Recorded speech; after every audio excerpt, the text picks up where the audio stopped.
was. Here we are. Burgess, please unmute your mic. I can see your name, but if you could unmute your mic to verify that you're present. I'll circle back around. Espiritu? Did I say that correctly? Yeah. Fitch?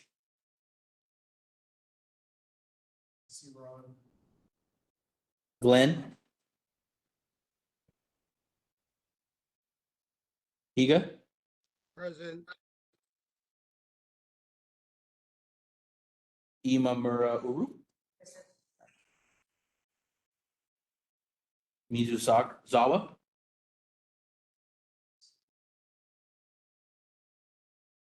Sugimura? Here. Suji?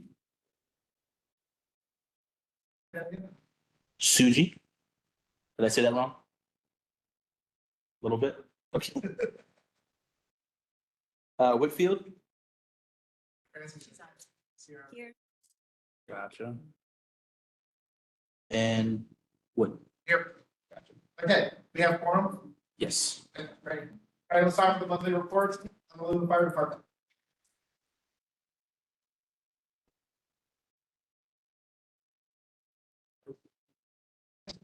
Hello, good evening, people of Aiea. Aiea report, this is from Honolulu Fire Department. The statistics provided below represent confirmed number of incidents in the NHP geographical area for the previous month. Should you have questions, please email the HFD's Community Relations Office at hfdnhp@honolulu.gov. The incident statistics for June 2024. Structure fires 0, wildland brush fires 0, nuisance fires 6, cooking fires 0, activated alarms 5, 6, emergencies, medical 110, motor vehicle collision with pedestrian 1, motor vehicle crash collision 10. Mountain rescue 0, ocean rescue 0, hazardous materials incident 0. Nuisance fires include rubbish fires outside a structure or vehicle. Fire safety tips and announcements. Fire safety tip, food safety.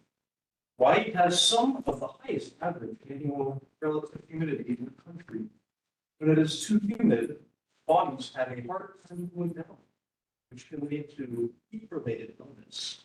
In the past decade in Hawaii, the average number of hot and humid days and very warm nights have more than doubled due to climate change and are expected to increase. Visit www.resilientoahu.org/subscribe. Sign up for updates on Hawaii this summer. Make sure you're prepared for these. Keep cool with fans or AC space and in shade. They're lightweight, loose-fitting clothing, drinks plenty of water. Stay out of the sun, wear a hat outdoors. Take a pillow. Check on neighbors at high risk of heat-related illnesses and find more resources at illnesses extreme heat and how to prepare at www.heat.gov. And my final message to you is to stay hydrated and get all of your steps. Okay, great, thank you. Any questions for the Honolulu Fire Department? Board members? Okay, nothing heard. Committee members, any questions for Honolulu Fire Department? Okay, nothing heard. Thank you, sir. Thank you very much. All right, Honolulu Police Department.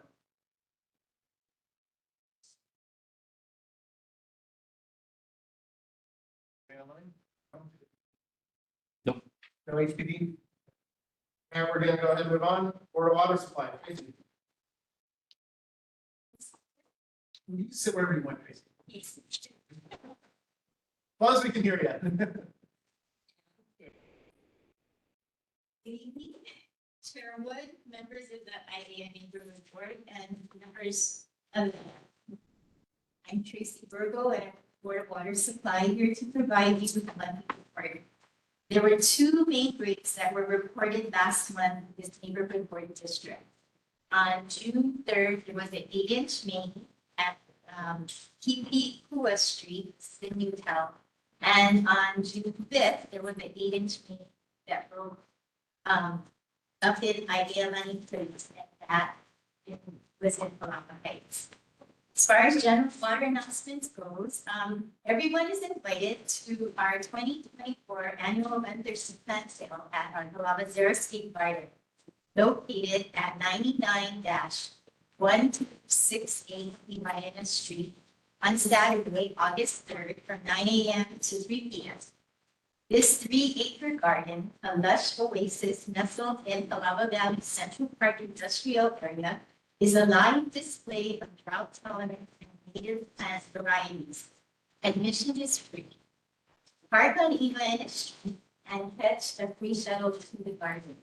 The plant sale is a family-friendly event that will offer the following: a variety of xeric plants by local vendors, a team of plant doctors from UH Master Gardener programs with plant care advice and information, educational tools including rain barrel culture information, free soil conditioner, and Captive and Succulent Society of Hawaii display of their award-winning cacti and succulents. For more information, visit www.waterwatersupply.com. Thank you. I do have a question. So we got an email and it came in after the schedule was already determined.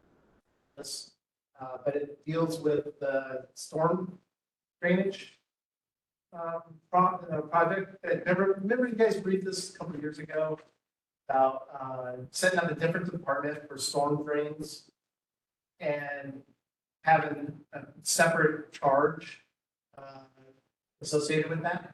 Actually, that was the Board of Water Supply, that was the city, department. Oh, They oversee storage. okay.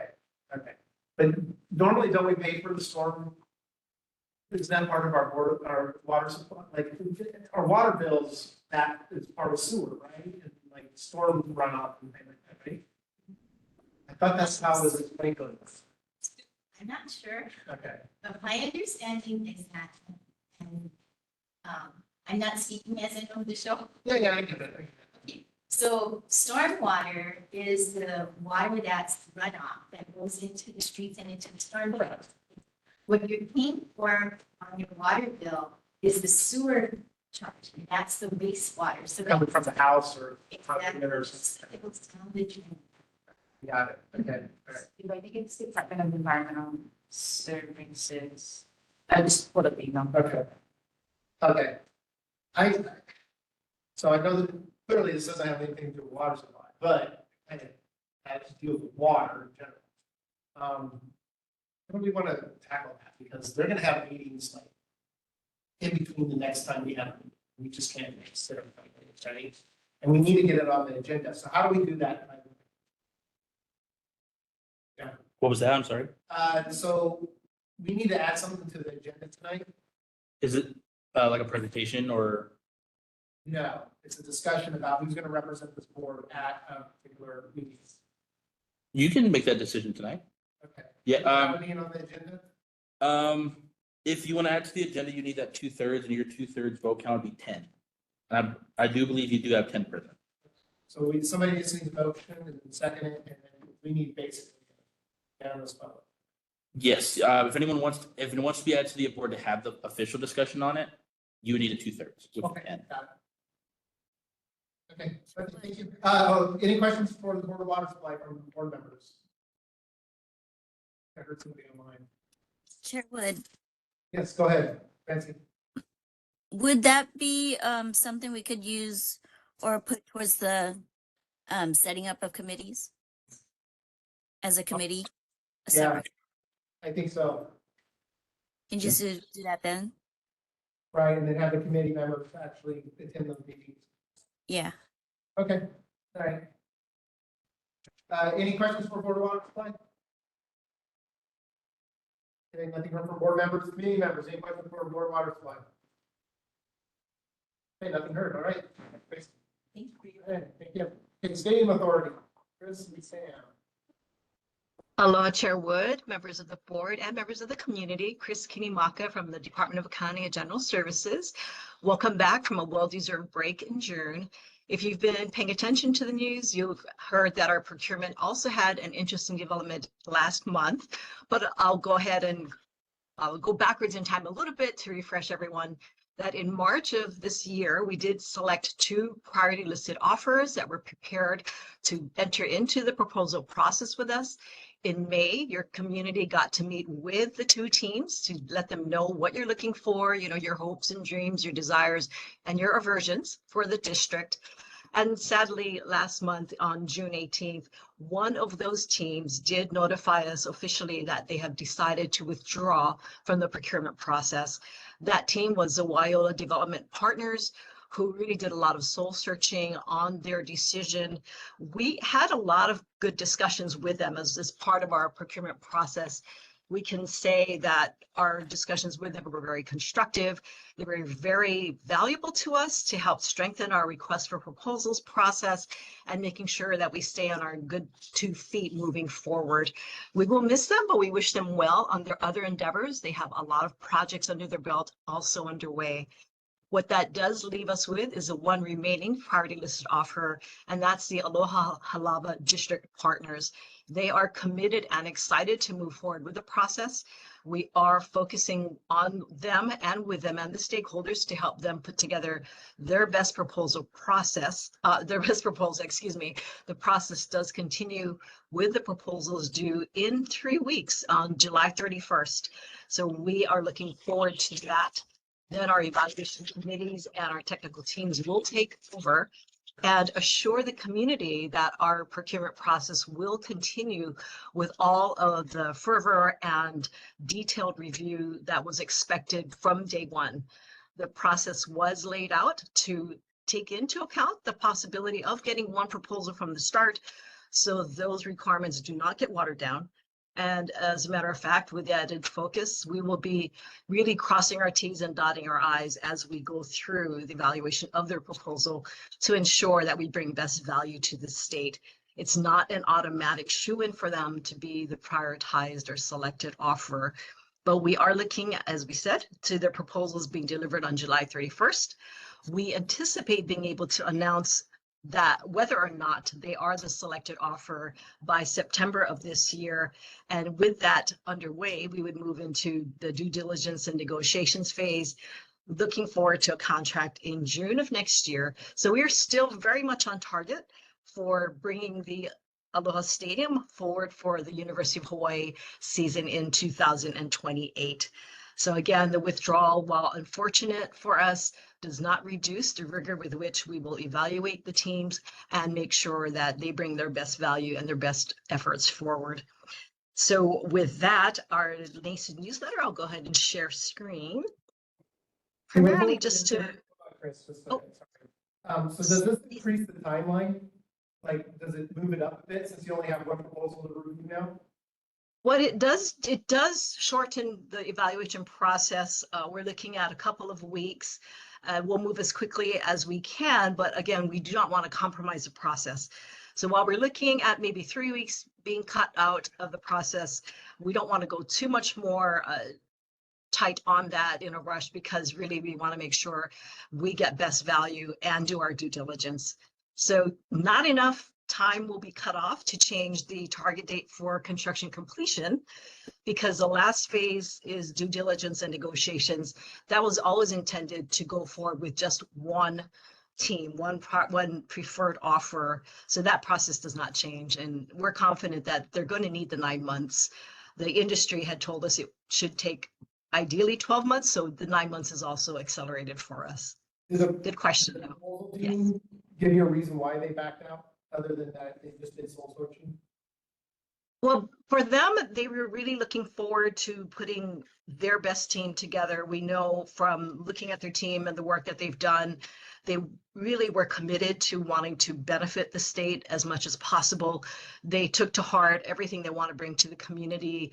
And I think they were just as disappointed that they did not feel that they could give their 100% to the project.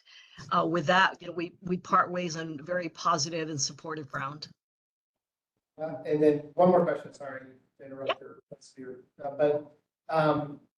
so there was other people that proposed, right? There's other groups that proposed. Is there a reason why Yes. we're not jumping to them now and saying, hey, these guys backed out now, let's move you in, right? Yeah, absolutely. And that's a good question too. With each phase of our procurement, I think you're talking about the qualifications phase. The evaluation committee and our technical teams really had to look at what we were looking for each team to cross each hurdle.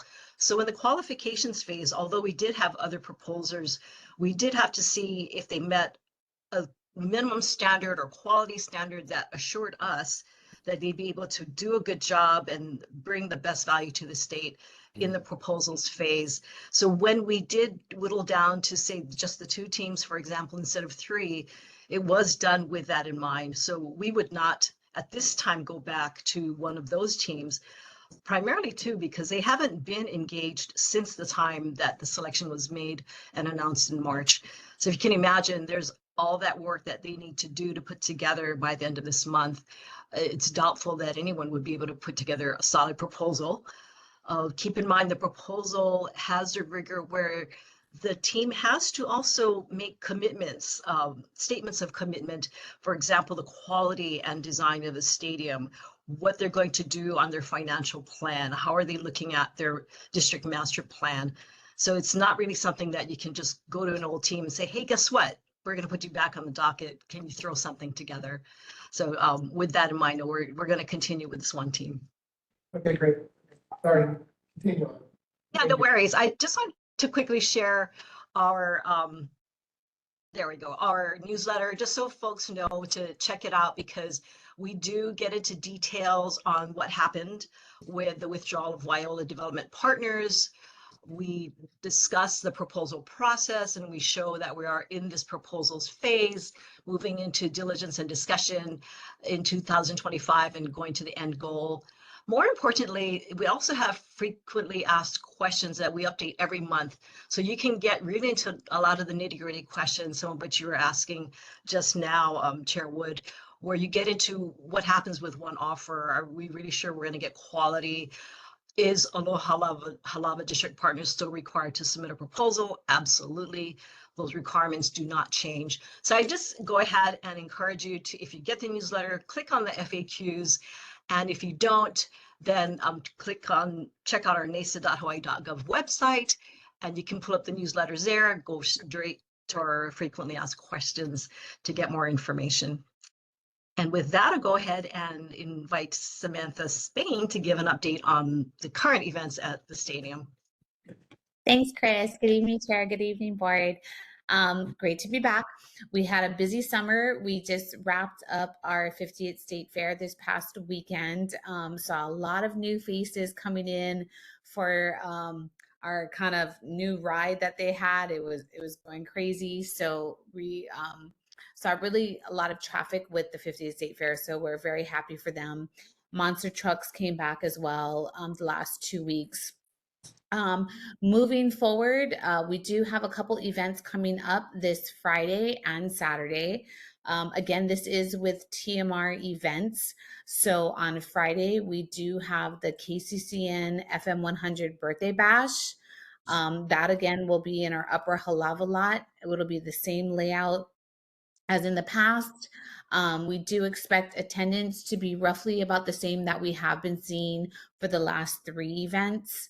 And then on Saturday, July 13th, TMR is presenting T-Pain.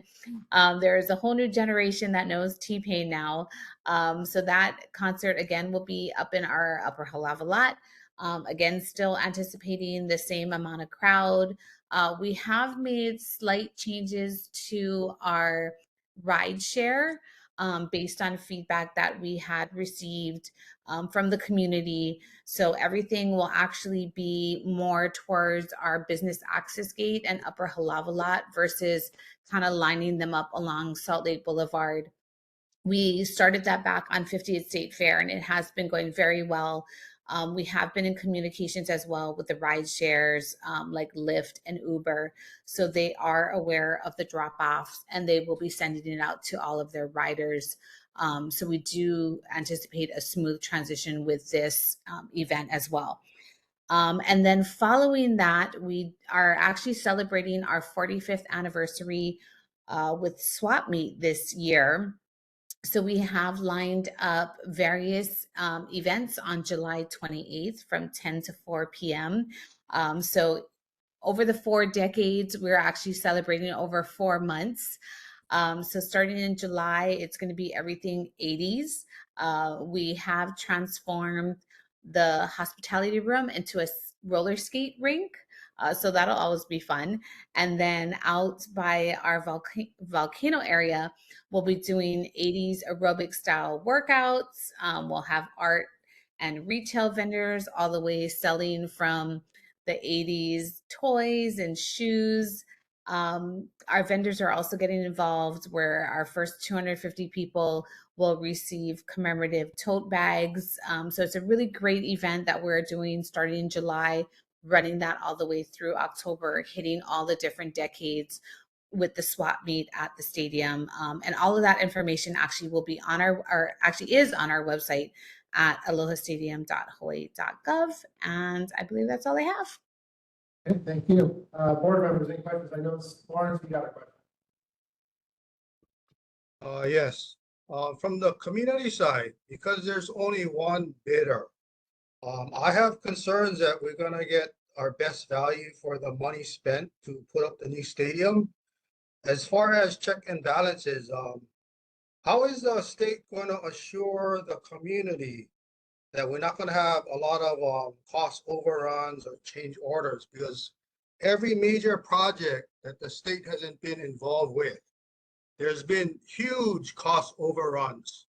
So is it in contract language that the price is the price, or is there an escalation factor in there that you're gonna allow 10, 15, 20% escalation in the bid number?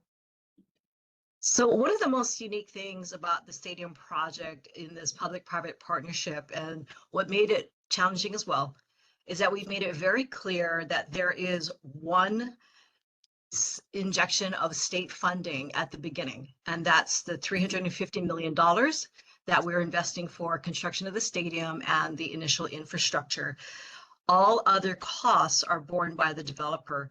So if they see or cause an increase in costs, they also have to generate additional revenue to cover those costs. There are no other payments beyond the $350 million, and that has been clear from the get-go. That was a challenge that was handed to us by the legislature. We're staying with that commitment.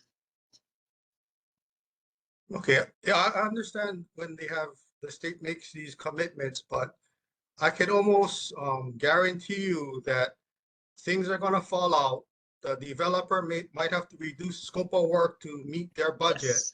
But Yes. if that all happens, who is doing all the checks and balances on the state side? Because who is Yeah. qualified to oversee that big of a project on the state side? Is the state gonna hire another firm to audit or do checks and balances on this one bidder? Absolutely, because this is such a large project. Our consultant team, as it now stands, is strongly oriented to be our construction management team to assist us. The Stadium Authority is also building up their team to be able to not only manage and oversee the construction, but also the administration of the entire district for the coming 30 years. So we do have a robust program in line to monitor, track, and actually support the developer as well. We're working together in a very collaborative process with the team. So while the team is also looking at opportunities for financing, funding, and grants, the state is also doing that as well. So there are programs and other means of funding to assist with infrastructure costs. For example, we're not resting on our laurels. We're continuing to partner and work with other agencies to really support bringing in as much alternate funding as possible without increasing the amount that the legislature is appropriating or that they've given us at this time. And yes, absolutely, if their costs go up, all you can do is cut scope unless you invest more funding into or financing into the project. The RFP is also very clear, especially with regard to the stadium, how those cuts are made. So the developer doesn't get to decide where they want to nickel and dime the state. We're very clear on what succession plan there is for where savings may be provided. We're also very clear on what additional features can be provided if the developer is successful in financing more funding for improvements to the quality of the stadium. Okay, thank you. Thank you. Board members, any other questions? Tracy? Hi, Chris. Got a question from a constituent of our Aiea community who also happens to be the president for the NASA organization. They've been dealing with Stephen Lee, but Stephen was unsure of when the dates of availability for renting the stadium for 2025 is going to be available. Do you know when that might possibly be? So I think there's we have to look at the definition of rental of the stadium. I think we're looking at opening the entire facility in time for the UH football season. But I think, Sam, I don't know if you guys are looking at other types of rental opportunities. Yes, absolutely. I can answer that. It really depends on what that person is looking for. So we're actually in the process of relocating the swap meet to Upper Halawalat. We are looking at doing that in early 2025, which could possibly change the way we are doing current events right now. We are trying to accommodate things like concerts that will go along with the swap meet, as well as the 50th State Fair, some of the smaller events, as in our Habilitat Halloween event. So it really kind of just depends what they're looking for. And then once we know what the work scope is for Upper Halawalat, I'm guessing hopefully in the next couple months we'll have a better idea when our concrete move will be. Then Stephen will be able to provide a better solid answer. Well, he was interested because he understands that the swap meet would have precedent over the weekend dates. So if they actually scheduled their events now during the weekdays, if that might be a possibility. That is a possibility for the swap meet itself. It's going to depend on what he's trying to accomplish. It's for the The national swap, organization that already rents out using the stadium for their events. oh, okay, swap okay. meet I know what you're talking about. Yes. I would say talk to Stephen in about a month or July. I would say by the beginning of August, touch base with Stephen again.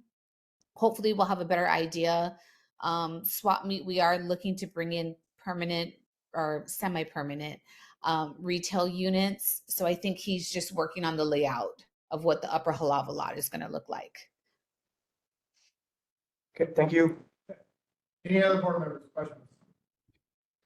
Meeting members, any questions? Oh, hold on. You have one on mine. Go ahead. Can't read the name. Garner. Okay. Garner. Hi, Chris. Thank you for representing Stadium Authority so well. The Mahalo, question Gardner. is, the question would be, is there a possibility, or what happens if something falls through with this one last bidder? I know that's not an ideal situation to just have one, and it is very unfortunate that the second bidder had to drop out. So it is not beyond the possible realm that something could fall apart and we would not award the project, because we would not just throw $400 million on hope and a prayer without proven commitments and true, fiscal responsibility and solid example or solid proof that the team can carry the project through fruition. And that's not just the stadium, but it's the whole district to make it viable. So that is where one of the advantages we have now with just one party listed offer is we have been offering confidential discussions with each of the teams and allowing them to meet with key stakeholders to ensure success. Now with one team, we can really be more transparent and really support and work with them. We've been that collaborative from the beginning. And one of the benefits of the progressive procurement that we're going through now is that if they are selected as a preferred offer, that collaboration will only grow and partner. And you'll see that even as community involvement when they get, if and when they get selected. There are going to be a lot more partnerships going on to support the effort and to help ensure success. But it does not preclude the possibility that we might not award the selection to them. So, yeah. Okay. All right, any other questions? I'd like to move on. Okay, nothing heard. All right, thank you both for your report. Okay, can we move on to OCCC? Oh, I'm sorry, I'm skipping. No, OCCC is next, actually, David. Yes, Yeah. OCCC is next. Oh, That's good. wait. Okay, yeah. Well, and if we could we speed it up a little bit? We took a lot of time on this meeting, so please go ahead, Bettina. Yes. Well, good evening, Chair Wood, members of the board, members of the community. I am Bettina Maynard from AHL. We are the lead of the OCCC design team. I would quite quickly share my screen with you. And here we go. Can you see this? Yep. Okay, perfect. A brief update for the month of July. Those of you that subscribe to our newsletter, volume 53, believe it or not, came out. And it is a familiar topic. We are looking at the difference between a jail and a prison, as those terms are often used interchangeably. As you know, they actually refer to two very different types of facilities where individuals are held during trial, or once they are convicted of a crime, they serve very different purposes. And if somebody is interested in some of the details, our most recent newsletter is a source of great information. What have we been up to? We have hit the ground running with phase 3. So in the month of June, we completed 3 separate 3-hour-long each workshops to verify the type, quantity, and area of spaces, which we previously outlined in phase 2. In those workshops, the user groups discussed the current versus the proposed needs of the various program areas for this new facility. This process was last done a little over 2 years ago, and it might appear redundant to some, but it ensures that we are truly meeting the current unmet needs of our OCCC jail, as well as those that we are projecting for the future. Those workshops were organized into these 3 larger topics that you see here on the screen. And yeah, these 3 areas. Okay, let's go. I'm trying to rush, Chair Wood. Thank you. Another area that we have focused on is what we refer to as the value for money analysis. This phase aims to ensure that the state has all the necessary information that aligns the goals and the needs of the project with the delivery method. The diagram that you're seeing here is a little bit different from what I've shown in the past, and maybe it's a little less abstract. What you're seeing here is the life cycle and around it of a P3 delivered project. And around it are rectangulars that touch on the different stages of its life cycle. There's two shades of gray. The lighter ones define the tasks that are handled by the state. In this case, that's DAGs and DCR. And the darker ones show the parts that would be handled by a P3 partner. And we are kind of here at the 1 or 2 o'clock, in the 1 or 2 o'clock position. Next slide. Those of you that are curious about where exactly are we with this current phase, we added this little red box and have a graphic representation of where on this timeline we currently find ourselves. And that is already the end of my 3 minutes. I appreciate the opportunity that you are giving me. I know that I'm not as exciting as the stadium and as vibrant as Samantha, but this is nonetheless a very important project. Does anybody have any questions? And we recognize that's an important project. So, but thank you for the quickness of that report. We do have a question though. There's a few of us that have been invited for a tour of the jail. Which jail are we talking about? Because we're kind of confused now between prison and jail. That I think you are pulling my leg. This would be the tour of OCCC. Okay, that's what I thought. Okay. Those of you that have the opportunity to visit that facility, please go. If you've ever had questions about the need for it, this will answer it. It is it was an experience that I will never forget. And yeah, please go. Unfortunately, 4 board members will be going, including myself, and then Council Member Cordero. So, yeah. So what we have to get that to you. Good. All right, thank you. Any questions for OCCC? Chair Wood. Yes, go ahead, Francie. I thought the tour was for the Halava facility and to see the site of where the OCCC is going to be. That's kind of what we thought too. Yeah. Not the OCCC location in Kalihi. This is probably a question that could be answered by DCR, who puts this tour on.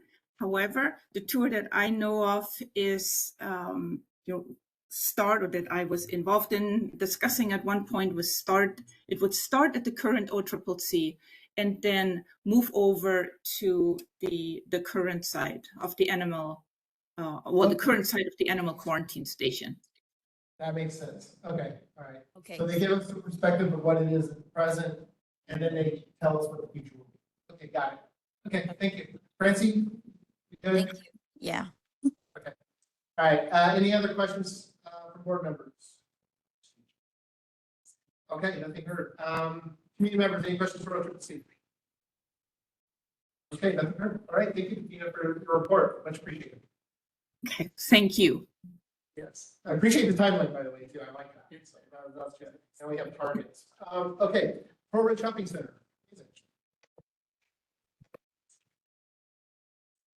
Board, members of the board, David, I'm the general manager of Pro Ridge Center. I apologize for trying to cut in line. It's just so exciting. I'm excited to So I do want to talk just a little bit about a few stores and events happening at Pro Ridge Center.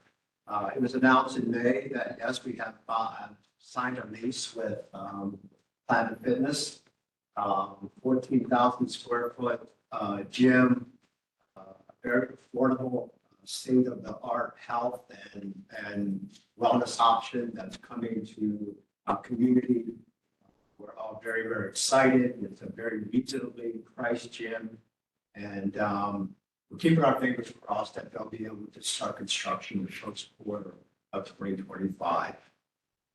Miniso is under construction and expected to open in late August, early September in our MAPA building, upper level near Macy's. This is a chain store actually out of China, several locations all over the world. They feature household items, daily life products, health and beauty items, fashion accessories, and all at very value price points. So, forward to those. Is this similar to like a Japanese store? So, Daiso? Not, I would say it's a little higher price than a dice now, but this is gonna be a smaller. It's about 2,800 square feet. Oh. That's, So some of the event highlights, our butterflies are back. It's been a couple of years. So we have sharing like the butterfly experience is back at Program Center. It's a interactive butterfly experience. You walk into like an enclosure, experience butterflies. You can have a chance to feed the butterflies. And it's just a really cool experience. Very, very happy to have them back. And they'll be at our Market Center Court. It runs through July 28th. The hours are Monday through Thursday, 11 a.m. to 6 p.m. Friday to Saturday, 11 a.m. to 7 p.m. And Sundays, 11 a.m. to 5 p.m. Kicking time at Pearl Ridge Center. This is being led by a organization called We to Me International Foundation. And they will be at the shopping center talking about the importance of reading and reading to families, and feature books, actually butterfly themed books during the time that they're there. So it's a perfect summertime activity, perfect for the kids. And this takes place actually just a couple of days, Wednesday, July 10th, 10:30 to 11:30 a.m. in our Market Center Court. An interesting, it just came up, it's called Coffee with a Cop. And this is an opportunity for Aiea residents to meet and get to know some of our local HPD officers and discuss concerns with them. Concerns that you may have about our community, what's going on. The officers will be available for these conversations in our Vinewood High or downtown food court. That's coming up this Thursday between 10 a.m. and 12 p.m. This just kind of happened. We're not sure if it's going to be a ongoing event, but really looking forward to this one. And finally, I'm just mentioning one of our pop-up markets, Cassidy's Creations pop-up. It's kind of a new one for us. They feature paper craft and stationery items, office supplies, organizers, keychains, and so on and so forth. And that event will be in Marfa, Friday, July 26th through Sunday, July 28th, from 10 a.m. to 5 p.m. And a lot of events here. I'm just finally mention that if you ever need any more information about what's going on at Pearl Ridge Center, you can visit our online website at pearlridgeonline.com. Okay, thank you. Any questions for Shopping Center board members? Okay, any members, any questions? Thank you for your report. Oh, hold on, sorry. So it's where the former inspiration space was in Mamaki. So it's yeah. Right below the movie theater. Yeah, it's in the part on the lower half of downtown area. Gucci is, Gucci opened right before Christmas, yeah. So they're open, yeah, at the Monterey Day. Yeah. Yeah, I've been there. Of course, yeah. I got some VIPs coming in, and I'm taking them in there actually next week, so. Okay. I like the fact that the fitness center is right below a cinema. So we did that again. So, and it's across from a Dunkin' Donuts. So, yeah. All right, well, thank you for your report, much appreciated. So, okay, moving on, US Navy. And I guess you guys have been pretty busy lately, haven't you, with Red Pack? So, yes. All the ships have left the port. We've been leaving over the last 2 days, about 12 each day, but there was quite a bit of activity there. And how did the ship tour thing go? It went well. There were some long lines. Not every ship was open for tours, but the aircraft carrier and some of the different, like Japan had one of their I think ships. Korea had a sub too, Yeah. right? Yeah, some are, yeah, it's a big involvement. Following the 4th of July, then great fireworks show too, so that. Okay, well, thanks, Chair, Board, community. We brought copies of our hello, as we always do, it's online as well. It's our weekly roundup of Navy stories, so please don't hesitate to take a copy, and if you need a website or more information, email me afterward. Hiring, we continue to do hiring fairs for a variety of positions at Navy Region. All those are on our LinkedIn page, but feel free to ask me if you have any questions. Enhanced use lease, we're still looking at ways that we can use property that the Navy's not using that can be used for solar, for other types of energy resilience. So we will continue to keep the community informed of those. RIMPAC, you've already touched on, dozens of ships, successful visit, and they're out at sea now for a period of time. They'll have a very short import period at the end of this month, and then they'll all leave in early August. A few updates from Navy Closure Task Force. They've submitted supplement 3 of the Red Hill Closure Plan to EPA and DOH. There's a 45-day comment period submitted June 28th, I believe. So the comment period and then the feedback, the questions, et cetera. We'll share documents online as they're available. There was sludge removed from tanks 7 and 8. So the cleaning of the tanks continues as we move towards the closure. Air quality monitoring continues as well to make sure that conditions are safe. There are fact sheets and other information available on the Navy Closure Task Force, recovering from flu, on their website, on the app too. Hopefully you all have the app. They do some great push notifications and other info. The extended drinking water monitoring program is well into its 5th month, I believe it is. And all those data, just like the old long-term monitoring program, those are shared on the Safe Waters website. And then finally, we are doing water booths around the community. Those locations and times, the dates are located on that Safe Waters website. Most of them over the next month are at the Capitol and Night Market. And then I'll turn it over to Vic. Ms. Leah, the Flint Naval Facilities. I sent you the responses to the traffic light situation. Did you get that, Steve? You sent it to me again, so now I missed it.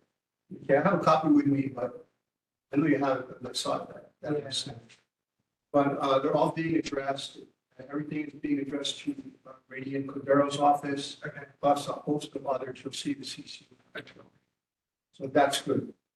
Jordan 5, previous concern, addressed already, and the project continues to move forward. And we had our restoration advisory board on June 26th. Pretty good, full house between 60 and 70 people, and press is probably. That's all we have. Are there any questions for the board? Did you guys want to introduce somebody, by the way? Sure. Kara Davis, she's with us from the EPA. She's a community involvement coordinator. So a lot of the subject matter experts with issues with the Navy are actually in San Francisco. She's one of the people who does the community interaction here on Oahu. So she's here just to listen, see what type of issues there are, and be able to talk to folks afterward if interested. Okay, great. Thank you. Board members, any questions for Navy? We'll start with Blair, Lawrence, and then we'll go to Chris. Lawrence, go ahead. Yeah, I seen an article that the Navy was planning on putting in water filters up in Halawa Valley. Is that to serve the existing well that's not being used in Red Hill, or is that to service a new well that's gonna be developed? I need to double check on that. I don't have information on the filters. I know that we're doing regular testing, but let me check on the filters. You said in Halawa Valley, yeah? Yeah, they're looking at a project site there, and they're gonna put water filters in there. I just was wondering if that's gonna serve the existing well that was contaminated by the fuel storage tanks, or is that for a new well that's gonna be developed? Maybe Okay. talking about the gap filters from the flushing. It might be that, yeah, so let me just clarify, because we do have the gap, thanks for that, Danny. The gaps that were there when we were doing the flushing, and the Army had put a gap on their water system. So let me just double check to make sure I get you the right information. When I get it, I'll email it, but then we'll also provide it the next. Okay, great. Thanks, Lauren. Yeah, the second question is, as far as the EPA involvement, are they gonna be testing the soils underneath those existing fuel storage tanks? Or as far as the EPA involvement, they're done testing any soil conditions? So the Navy is starting to look at the remediation. First, we have to clean and close the tanks. The remediation is a much longer term, but we're going to be looking at areas throughout Red Hill, inside, outside, but that's early in the stages. We will be sharing all that data with Department of Health and EPA. So, and they are with us. They ask us questions. They sometimes do the site visits, see what we're testing. So that's going to be ongoing, like they've been working with us as the regulators throughout this whole process. So the Navy's gonna do the testing and then share the results with EPA? Right. Instead of EPA actually doing the testing themselves? I don't know what EPA will test, but we can ask that question. All right. So hey, Lawrence, by the way, so the EPA rep here, she's just taking questions right now, and then they'll come back next month with answers for us, okay? Okay, thank you. Okay, Thank you. Thank you, Chair. I just want to make a statement. I just want to thank you guys for working with Kupono Solar. Went to go and tour that facility. It's an amazing facility, powering up 10,000 homes, and they have an amazing beehive farm that produces amazing honey as well too. So thank you for all that work you guys did out there.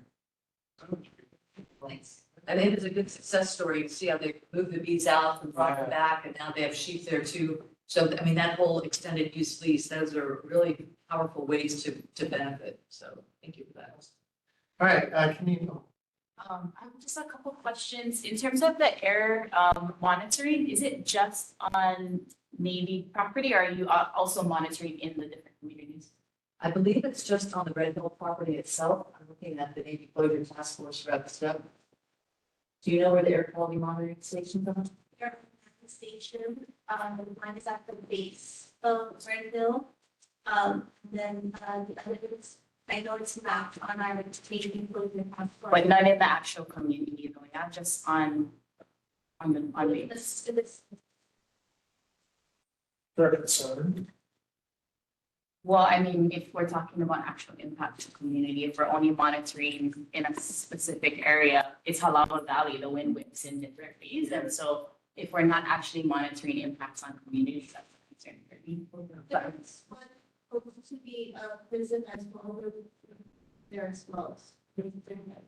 And you're with the rest of the situation, let's say, it's not there. Okay. Was there an opportunity for you guys to review that and take a look to see if you could put in some, in other, like, communities outside, just like? We'll also look why those, because I don't think it was just a random effect here. I think that there was thought on a lot of the different elements of where any type of air might be coming out with it, et cetera. So why don't we first look at why those spots were chosen, and then that information is available, should be on the website, but we'll email it to you. Thank you. And then at the last meeting, we asked if we could identify the DOH and EPA reps that we should reach out to get these meetings. Do you have the DOH?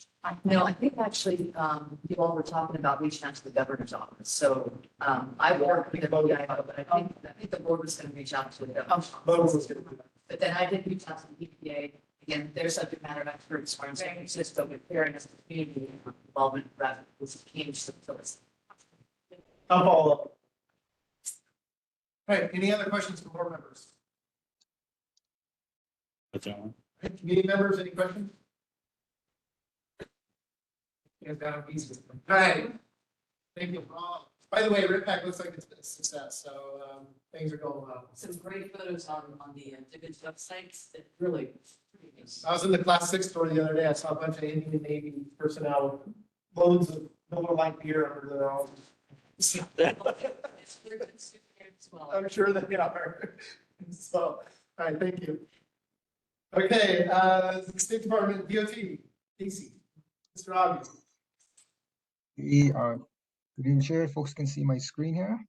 Yeah, okay. Good evening, Chair Woods, members of the Aiea Neighborhood Board, KCR from the State DOT Highways Division. I would like to thank Trista Ripoli from Councilmember Cordero's office for forwarding me these pictures from constituent Carly Saki, who lives at 99-519 Halawa Heights Road. About the overgrowth of weeds that is intruding into her property. I am working with our all district maintenance crew to cut back the overgrowth. I also want to thank Senator Elefante with his June 10 email about the overgrowth across Ms. Saki's property as you hit Malco on Halava Heights Road. I informed our Hall District office about the overgrowth.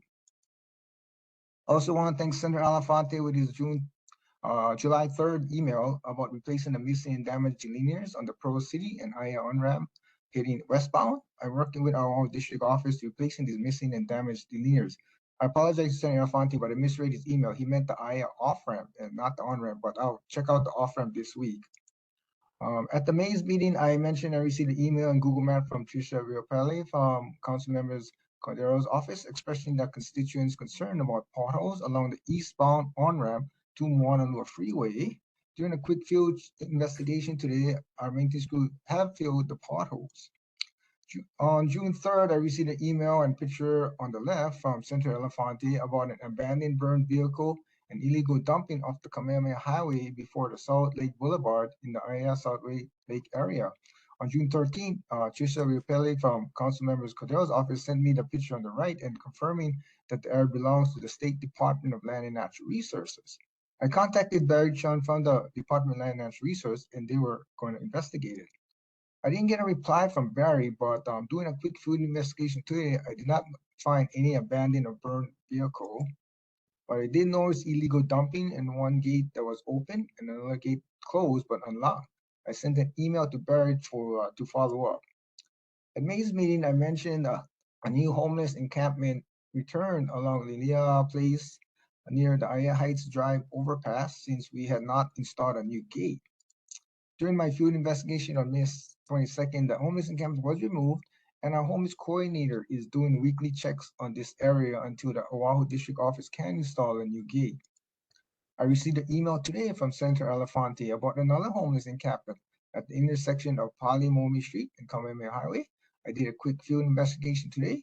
Our homeless coordinator will be removing the portion of the encampment that is within state highways right away by this Thursday and start weekly checks in the area. But as for the portion of the homeless encampment in the stream bed, which is under city's right-of-way and jurisdiction, our homeless coordinator has informed his city's counterpart in the past about the encampment. But due to the higher priority areas across the island, the city has taken a little longer to respond. So I'd like to ask the city's representative, Director Millies, to follow up with their homeless coordinator. I want to thank Chair Woods for his mid-pointed follow-up email with a picture of the traffic cones along Mahiole Street that gave the impression of suspicious activities. Apparently, the traffic cones were installed to warn motorists and bikers about the debris along the road. I am working with our Oahu District office to remove the debris. Unfortunately, during my field investigation yesterday, the debris is still there, but someone removed the traffic cones. I'll be working with our Oahu District maintenance crew to reinstall the cones or they schedule the debris removal. On May 28th, I received an email from Senator Elefante about a damaged fence under the H1 freeway along Kahele Street near Dave's Ice Cream. During a quick field check in late June, our maintenance crew had repaired the damaged fence. But unfortunately, during my field investigations yesterday, someone damaged the fence again. So I'll be working with our Oahu District maintenance crew to repair the fence again. And on June 10th, Senator Elefante informed me about a gate being opened with no lock near the ever side of the Kaanohe Street overpass. During a quick field investigation late June, our maintenance crew had secured the gate. On June 12th, I received an email and this picture from Senator Elefante about overgrowth on Ponohali Street next to our Waimalu field office. During my field investigation, I talked to one of the residents in the area and she mentioned that they had been clearing the area. Although she didn't mention about creating more parking spaces. I will be working with our Waimalu field office and district office to remove the overgrowth and the debris. Board members may have noticed night construction on the Pro City Viaduct. Our H1 Freeway, Pro City, and Waimalu Viaduct improvement project started on Tuesday night, May 14th. We will be installing a 3/4-inch hybrid polymer concrete overlay on the entire length of the Pro City and Waimalu viaducts to prevent cracking and to preserve the concrete deck. Then a high friction material will be applied to the roadway to provide additional grip and improve safety for motorists during adverse weather conditions. This $40 million project is tentatively scheduled to be completed in spring of 2026. At the Mays meeting, there was a concern about petroleum lines along Kamehameha Highway and how often these lines are inspected if it's still active. These lines are active and belong to the Hawaii Gas Company and PAR Hawaii. Hawaii Gas is regulated by the Federal DOT Pipeline Hazardous Materials Safety Administration. They do routine inspections on Hawaii Gas operations and conduct annual in-person audits and leakage surveys. The main transition line along Kamehameha Highway is surveyed annually. If the board has any additional questions or would like to have a Hawaii Gas representative attend a future meeting, they can contact Mr. Riley Camp. His contact information is shown on the slide. After talking to Mark Inouye from PAR Hawaii, he mentioned that besides the Federal DOT Pipeline Hazardous Materials Safety Administration, PAR Hawaii also follows U.S. Coast Guard regulations. Mark emailed me a public awareness information and the emergency operation booklet that I will forward to the neighborhood board assistant to be distributed to the board members. And again, if the board want any additional questions or would like PAR Hawaii representative to attend the future meeting, they can contact Mr. John Peacock. I'll provide Mr. Peacock's and Mr. Cam's information in the email to the neighborhood board assistant. During my field investigation of petroleum lines, I noticed there was an open drainage on the Monka side of Kamehameha Highway after you pass Kailua Stream Bridge and before Palimomi Street, which is a safety concern.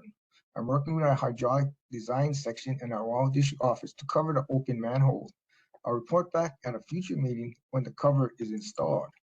And finally, at May's meeting, there was a concern about the Koala Street intersection being flooded during heavy rainfall like the recent Kona low.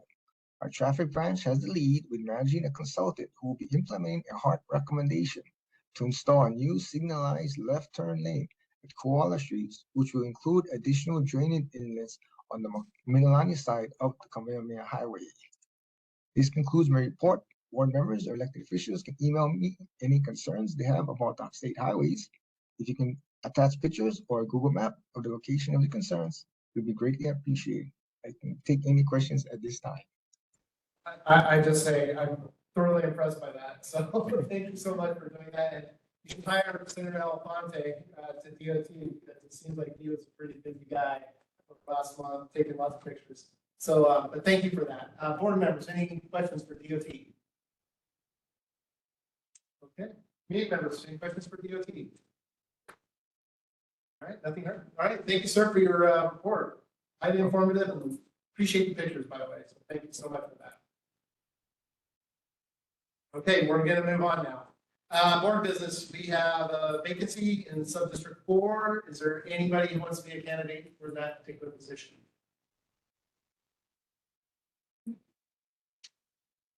Okay. Where is Townside? Yeah, you can. Okay, moving on, we're gonna go ahead and do the election of officers. So to serve from July 1st, 2024 to June 30th, 2025. You guys can read here. So how do you want to start this, Jeff? So just go down the order that you have it on your agenda, chair, vice chair, so on and so forth. It's the same as an election would be for a new board member. Someone elects the person they'd like to be as chair. It could be one or multiple people. If it's just one, we can do a voice vote. If there are multiple, we'll do a roll call. And for the roll call, as long as the individual gets the quorum number of votes, they fill that position. Okay, all right, we'll start off with chair. Anybody want to make a motion for chair? Basically. I'll make a motion to have Mr. Woods continue as chair. Second. Second, okay. Anybody else want to make a motion for somebody else? Okay. Anybody online? Okay. All right, do we want to go ahead and do a roll call or? You do voice vote since it's just you. Just a voice vote? Yeah. Okay. So go ahead and person. Just you can do like all in favor. Please say aye. So all in favor of Mr. Wood, I think you, by the way. I don't like talking about myself in third person. To be chair for the term of July 1st through 2024 to June 30th. 2024. All in favor? Aye. Yeah, Judge. Aye. Any opposed? Aye. Okay, nothing. Okay, I guess the motion is for, thank you. Folks. I highly appreciate it. I continue to try and work hard to fill that one. Okay, vice chair. Thank you. Okay, let's move on. Anybody want to make a motion for vice chair? We need a vice chair. So Richard is currently the vice chair. Anybody want to make a motion for vice chair? Tracy? I nominate Richard if so chooses to continue in that capacity. All right. Okay, Paul. Okay. Anybody else want to make a motion for a vice chair? Yes, open. Okay. All right, nothing heard. Okay, so the motion forward now is for Richard or Mr. Mosel. Mrs. Howa, yeah, to be chair from July 1st, 2024 to June 30th, 2025. Any objections? Oh, I'm sorry, vice chair. Yeah, any objections? Okay, nothing heard. Okay, motion passes. All right. Okay. Good job, Richard. Okay. All right, secretary. We'll move on to that. Anybody want to make a motion for our secretary? Oh, yeah. Who's secretary right now? You are. Okay. Brains like fully. Okay. So, anybody want to make a motion to retain Tracy as Tracy? I want you to continue on. Okay. Anybody want to second that? I'll second. Okay. Any objections to Tracy?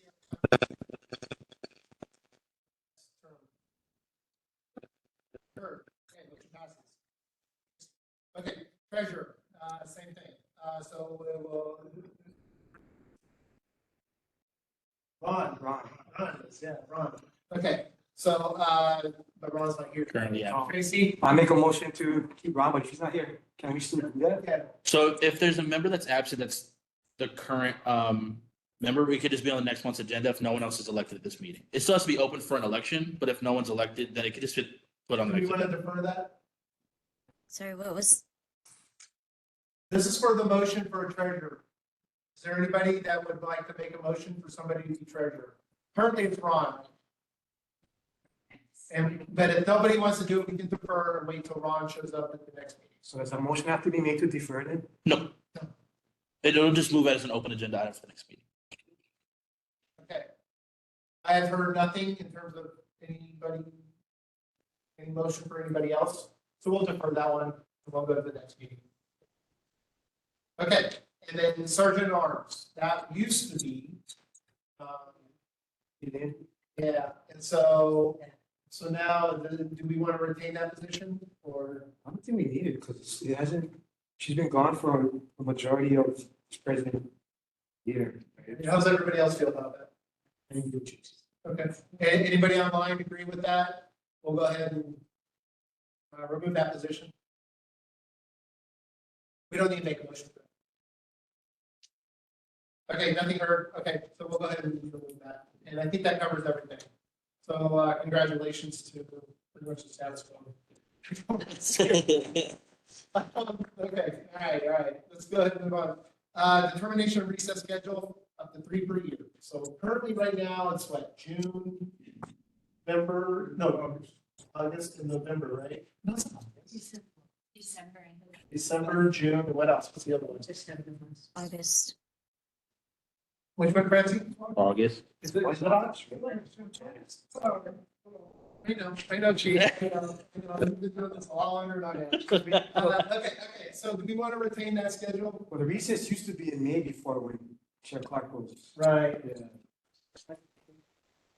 Do we want to go back to May rather than June? I mean, June works out for people who have kids, who have grandkids. I think June works fine. Okay, so we keep June. Okay, so you're not, doesn't matter. Sorry. All right, so June's good. What about August? August good? Okay, and then December. Good? Yes, okay, all right. So, well, did we have to make a motion on that or Nope. just? Keep it as the, yeah. Okay, all right. Adoption of oral testimony rules. That would be like the 5-minute limit, 10-minute limit, 3-minute limit, those kind of things. keep those as the way they are. We want to make a motion to change. Anybody online? Same? Okay, nothing heard. Go ahead and we'll keep that the same. Designation of any board committees. Okay, now this is where we're gonna have to probably do some changing. All right, we got committee chairs and committee members. So currently, right now, we have the executive committee that I'm chair for that. There's the transportation committee, that's Kimo. Kimo, do you still want to retain chair for that? Did you? No, if someone else wants to take it, it's fine. If no one wants.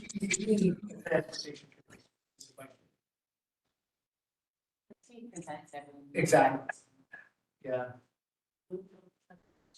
Anybody disagree with that? So if we remove it, we have to make a motion to do that? That would be a motion, yeah. So, anybody want to make a motion to remove the transportation committee? Sure. Okay. Anybody second that motion? Tracy? Okay. Anybody object to the removal of the transportation committee? Okay. Nothing heard, so, we're gonna go ahead and remove that from our, Agenda. And who made the motion? And you seconded. All right, community relations and publicity is vacant. I would like to try and see if I can take over that position that was held because of my media background. And it was a pretty good thing when it was actually active, because we put things from the community, for labor with the board and everything else. So here's the thing with this, you know, we have that like $1,000 or whatever. And that can be used to those kind of things. Are gonna get right, because didn't we talk about that a couple of meetings ago? But you can use it for like publicity at like fairs or something. Have like a market there or something like that. Yeah. Let's still can look into it. We can't actually give it money to like. Right. We can use that money for our purposes. Because like I mentioned last time, it was like when Clark was chair, we actually would have a newsletter once a year that the members from the board. Right, that would be something that we can use that money for something out. Okay, all right, so we'll go ahead and keep that, sounds like, we don't have to make a motion. Did you volunteer to? But we have to make a motion to vote him as chair for it. Yeah. Okay, so, motion for Tracy, talking to the, chair for community relations and publicity. Chief, okay, one second, Danny will second. Any objections? Wait, what? This is for chair for the community relations and publicity. Who is it? Nobody right now, it's vacant. Oh, Any objections? I can't hear. All right, Parks and Recreation, Paul, you're chair for that. Still want to be? Okay, we don't need to make a motion to that. Planning and zoning, Chemo? Hello. I will remain on that one. Okay, all right, unless anybody else is in that position? Nope, nothing. Okay. Restoration Advisory Board, Military and Intergovernmental Affairs. Francie, this is you. Still want to be chair? Does anybody else want to? I was kind of thinking because the RAB, the Pearl Harbor Hickam, well, now it's called Pearl Harbor Hickam Law RAB, is up and running, and there's other environmental issues. If somebody wants to do just environmental committee or something that encompasses everything instead of that, and then just change it either military and intergovernmental. So we would get rid of this committee and change it to like an environmental committee is what you're asking? We're saying, or suggesting? Who else wants to do environmental separately? Or if someone thinks we should keep it environmental, military, intergovernmental, or I think we should continue to do that. Like even for me as the president chair for the radio food tanks, I think that right now that is unnecessary at this point, but it's completely wrong down, right? Right, so we'll get rid of that. The radio and then yeah, or fold it directly into with Red Hill and maps together again. Intergovernmental affairs. So if we roll that up into the Restoration Advisory Board, are you saying change the name of it and then you still retain chair, Francie? I'm not really kind of tracking. Well, I would do the intergovernmental and military, or military and intergovernmental. But if someone wants to do environmentally as a whole, Okay, I get what you're saying. Okay. the So Rat, would you- Red Hill issues and other things like that, then someone can do something like that. Someone else.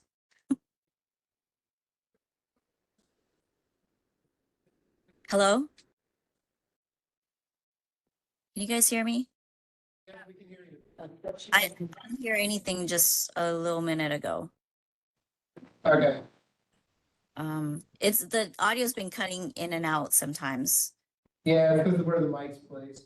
Normally you have the mics on the table. Jeff is just temporary. We'll have Logan back next time. Right. Oh, no, that definitely. You know we love you. We know you love you, Jeff. We'll do it. Doesn't need you. Can you hear, can you hear now? Yeah, Okay, all right. it's just, See, it just takes faster than Logan does, right? Yeah, so, okay, all right. Okay, so are you saying get rid of the Restoration Advisory Board and just have military intergovernmental affairs? And add the environmental. And two, add environmental? dissolve both Red Hill Committee and the RAB Military Intergovernmental Affairs Committee and do separate environmental and a separate committee for military and intergovernmental that's like non, Okay, got it. non-environment. So when we, It would still follow the same thing, just motion to dissolve it, just so it's off, for your guys' committees, and if she's requesting to make an environmental committee, so that would also be in the motion. okay, so we would dissolve these two. We'd have to make three though, right? Because we got to create that other one, right? Yes, so dissolve the Red Hill fuel tanks, the current Restoration Advisory Board, and then add on the environmental, yeah. Okay, got it. Okay. All right, so the motion forward right now is the Restoration Advisory Board, Military and Intergovernmental Affairs, and the Red Hill fuel tanks to be dissolved. Anybody want to make that motion? Make a motion. All right, Tracy makes that motion. Anybody want a second? Okay, any objections? Okay, nothing heard. Okay. Now the motion put forward is to make a Military Intergovernmental Affairs Committee. Anybody want to make that motion? Okay, anybody want to second that motion? Okay, all right, any objections? Okay, nothing heard. So now we have a Military Intergovernmental Affairs Committee. Who wants to be chair for the Military Intergovernmental Affairs Committee? I nominate Francine. Okay, we have a second for Francie. Any objections to Francie being chair for that committee? Okay, nothing heard. Okay, Francie, you're chair for that committee.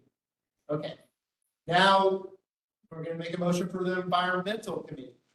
So this would also include Board of Water Supply would fall under environmental. Does that make sense? The Environmental and Water Committee. Okay. No, just environmental, because it would fall We'll under. just say environmental. Got it, got it. Okay, so Environmental Committee, anybody want to make a motion to create the Environmental Committee? Any? Okay, anybody want a second? Okay, May, okay. Any objections? Okay, nothing heard. Okay, for chair for the Environmental Committee. Anybody want to make a motion for chair? If you would like to, I would nominate Lawrence. Okay, I think that's a good choice, actually. Lawrence, would you be interested in doing chair for that committee? I'm not sure what it entails, but I was interested in forming a committee to do the community relationships with Board of Water Supply and. Well, that would be covered under this. That committee. Pardon That would me? be your chair. Oh, sorry, coming in broken. That would be your responsibility for this committee. So it wrap in Board of Water Supply and Hawaii Electric? Well, hold on. I think Maybe not the electric would be a different. Yeah, electric would be different. Yeah, it's basically, as far as on the community side, I'm concerned with all the rate increases that are happening with Board of Water Supply and Hawaii Electric. So I just want to make sure on my end, I just track whatever things that's coming out as far as from Board of Water Supply or Hawaii Electric. So we're changing the committee name again then. So dissolve that one now and we'll start a new one then. Yeah. Huh? Let's do that. Okay. Okay. All right, let's make a motion to dissolve the environmental committee. Who wants to make that motion? Okay, who wants to make the second that motion? Okay, any objections? Sorry, can you repeat? The audio cut The out. motion forward right now, Francie, is to dissolve the environmental committee that we just created. And change it to, Environmental and utility. oh, okay, yeah, that would work. So, Okay. any objections to dissolving the environmental committee? All right, nothing heard. The environmental committee is dissolved. That was the fastest committee I think we've ever had. Now we're gonna go, okay. Make a motion for creating an environmental and utilities committee. I'll make a motion. Okay, Tracy, okay, I, Chief, you'll second that. Any objections to creating that committee? All right, nothing heard. Okay, so the environmental and utilities committee has been created. The motion now forward is, who wants to make a motion for chair for that committee? I nominate Lawrence. Okay, okay. Anybody want a second? Mr. Heaton? Paul? Okay. Any objections? Okay, Lawrence, you are now the chair for that committee. Okay, All right, great. Congratulations. All right. Education and culture. Currently it's Danny, that's the chair. You still want to, okay, okay. And we don't need to make a motion on that as well. No.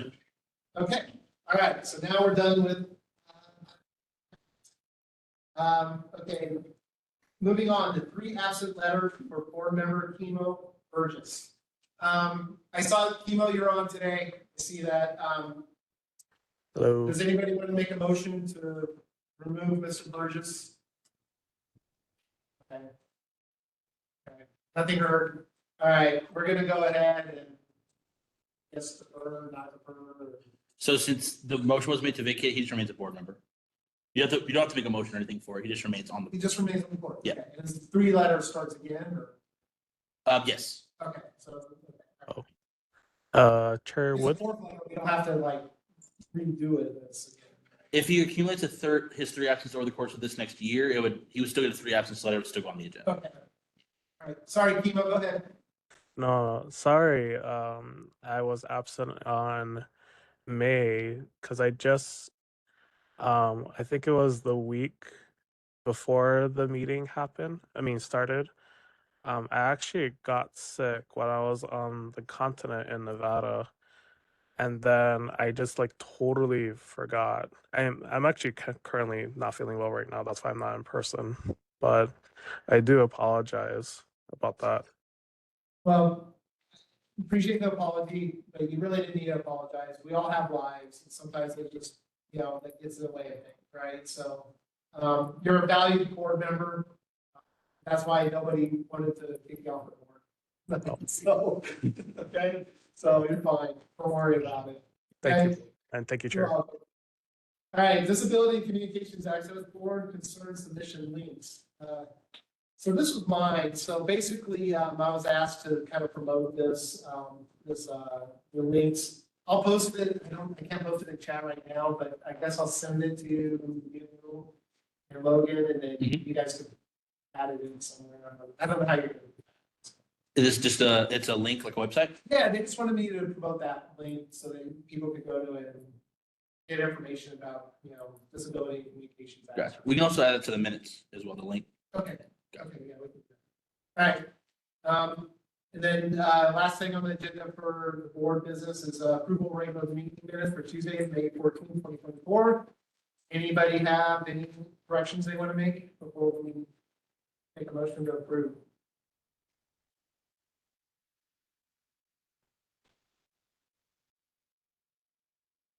Motion to approve.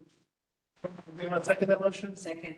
Okay, any objections to the meeting minutes for Tuesday, May 14, 2024, as stated? As stated. Okay, nothing heard. So the meeting minutes for May 14th, 2024 are approved. Okay, moving on. You went through that. Okay, residents and community concerns. Anybody, any residents or community members have any concerns they want to bring up to the board today? We have one on, Wait, okay. you have so, one on, I do miss you. And I assume it's gonna be about Makalapa Park? Or not Makalapa Park, sorry. You must be on vacation. I know, right? Halala Park, sorry. So it's summertime for you. Yeah, I know, right? So, No, I was hoping that the HPD here. I know, right? I know exactly why you're here.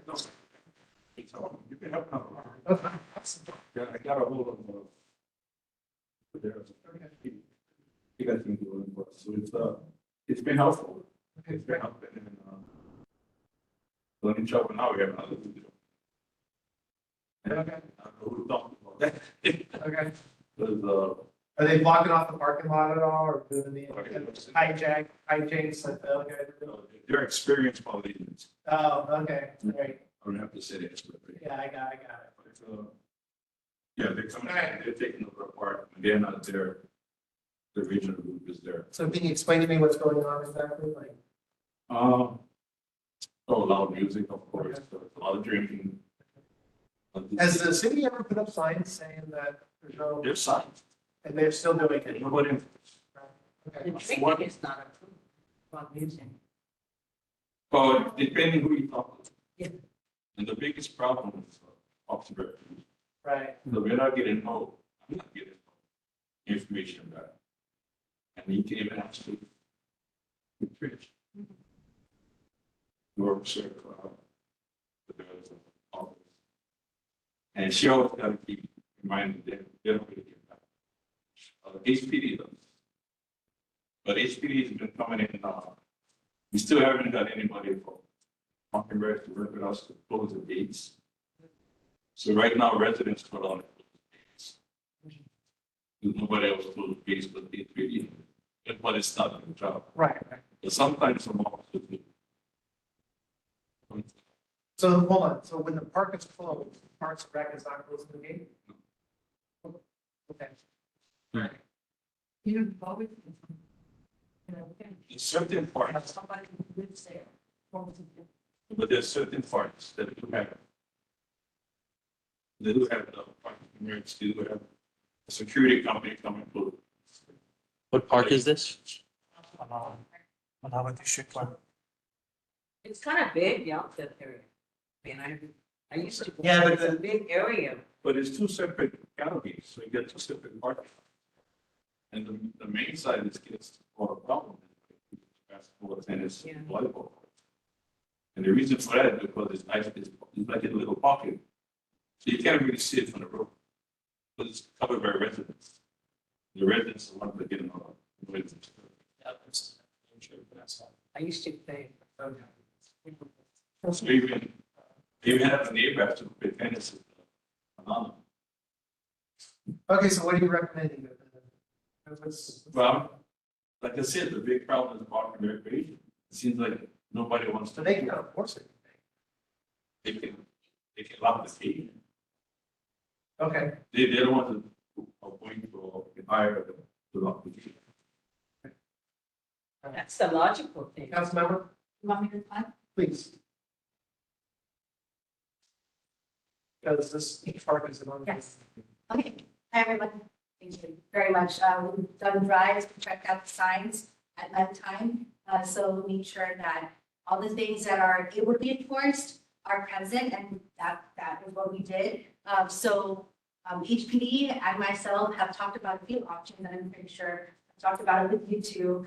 And we are trying to get a few of the options cleared by DPR, because essentially it is their property and responsibility. So some of the options are, there are some areas that may need construction. And wait, actually, I don't know if I should say this out loud because it's our, Well, then I'll say it. yeah. These are ideas that we've been talking about. Okay. We really are hoping that we can, I guess, make that a reality so that the cattle gates on the residential side will be able to close at a certain time, earlier, actually a lot earlier than. I know in the past we proposed earlier times and DPR came back and said, So, Well, yes, and that's mainly because a lot of the permitted groups that go, the actual permitted groups that go there use the baseball field as well as different other fields. So there is that balance, but there is another balance of the idea that, you know, I once again are exploring and hoping to get TPR supported with. So I do note that a lot of our officers in the district are there regularly because of Al Week and whatever else. So along with us having our, 7:45 to 4:30 discussions, they're also talking to them on the weekends as well as after hours. So we are trying to get through to them. The same, I'm not trying to put them, I don't want to say there's anything bad about our DPR guys. They're doing their best, but I think they just need another option.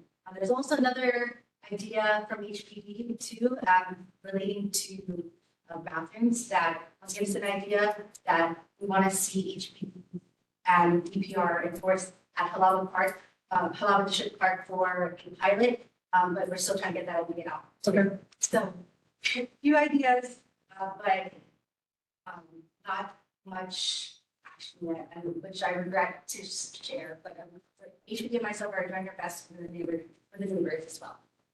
Well, like I said, HPD didn't know. They come at sometimes, when officer on Sundays, they come exactly. because before, when I went out to visit, that was a problem, right? HPD just wasn't coming around. Now that they're coming around. They don't come on until the parking schools. Right. They probably before that, maybe they visited something. Right.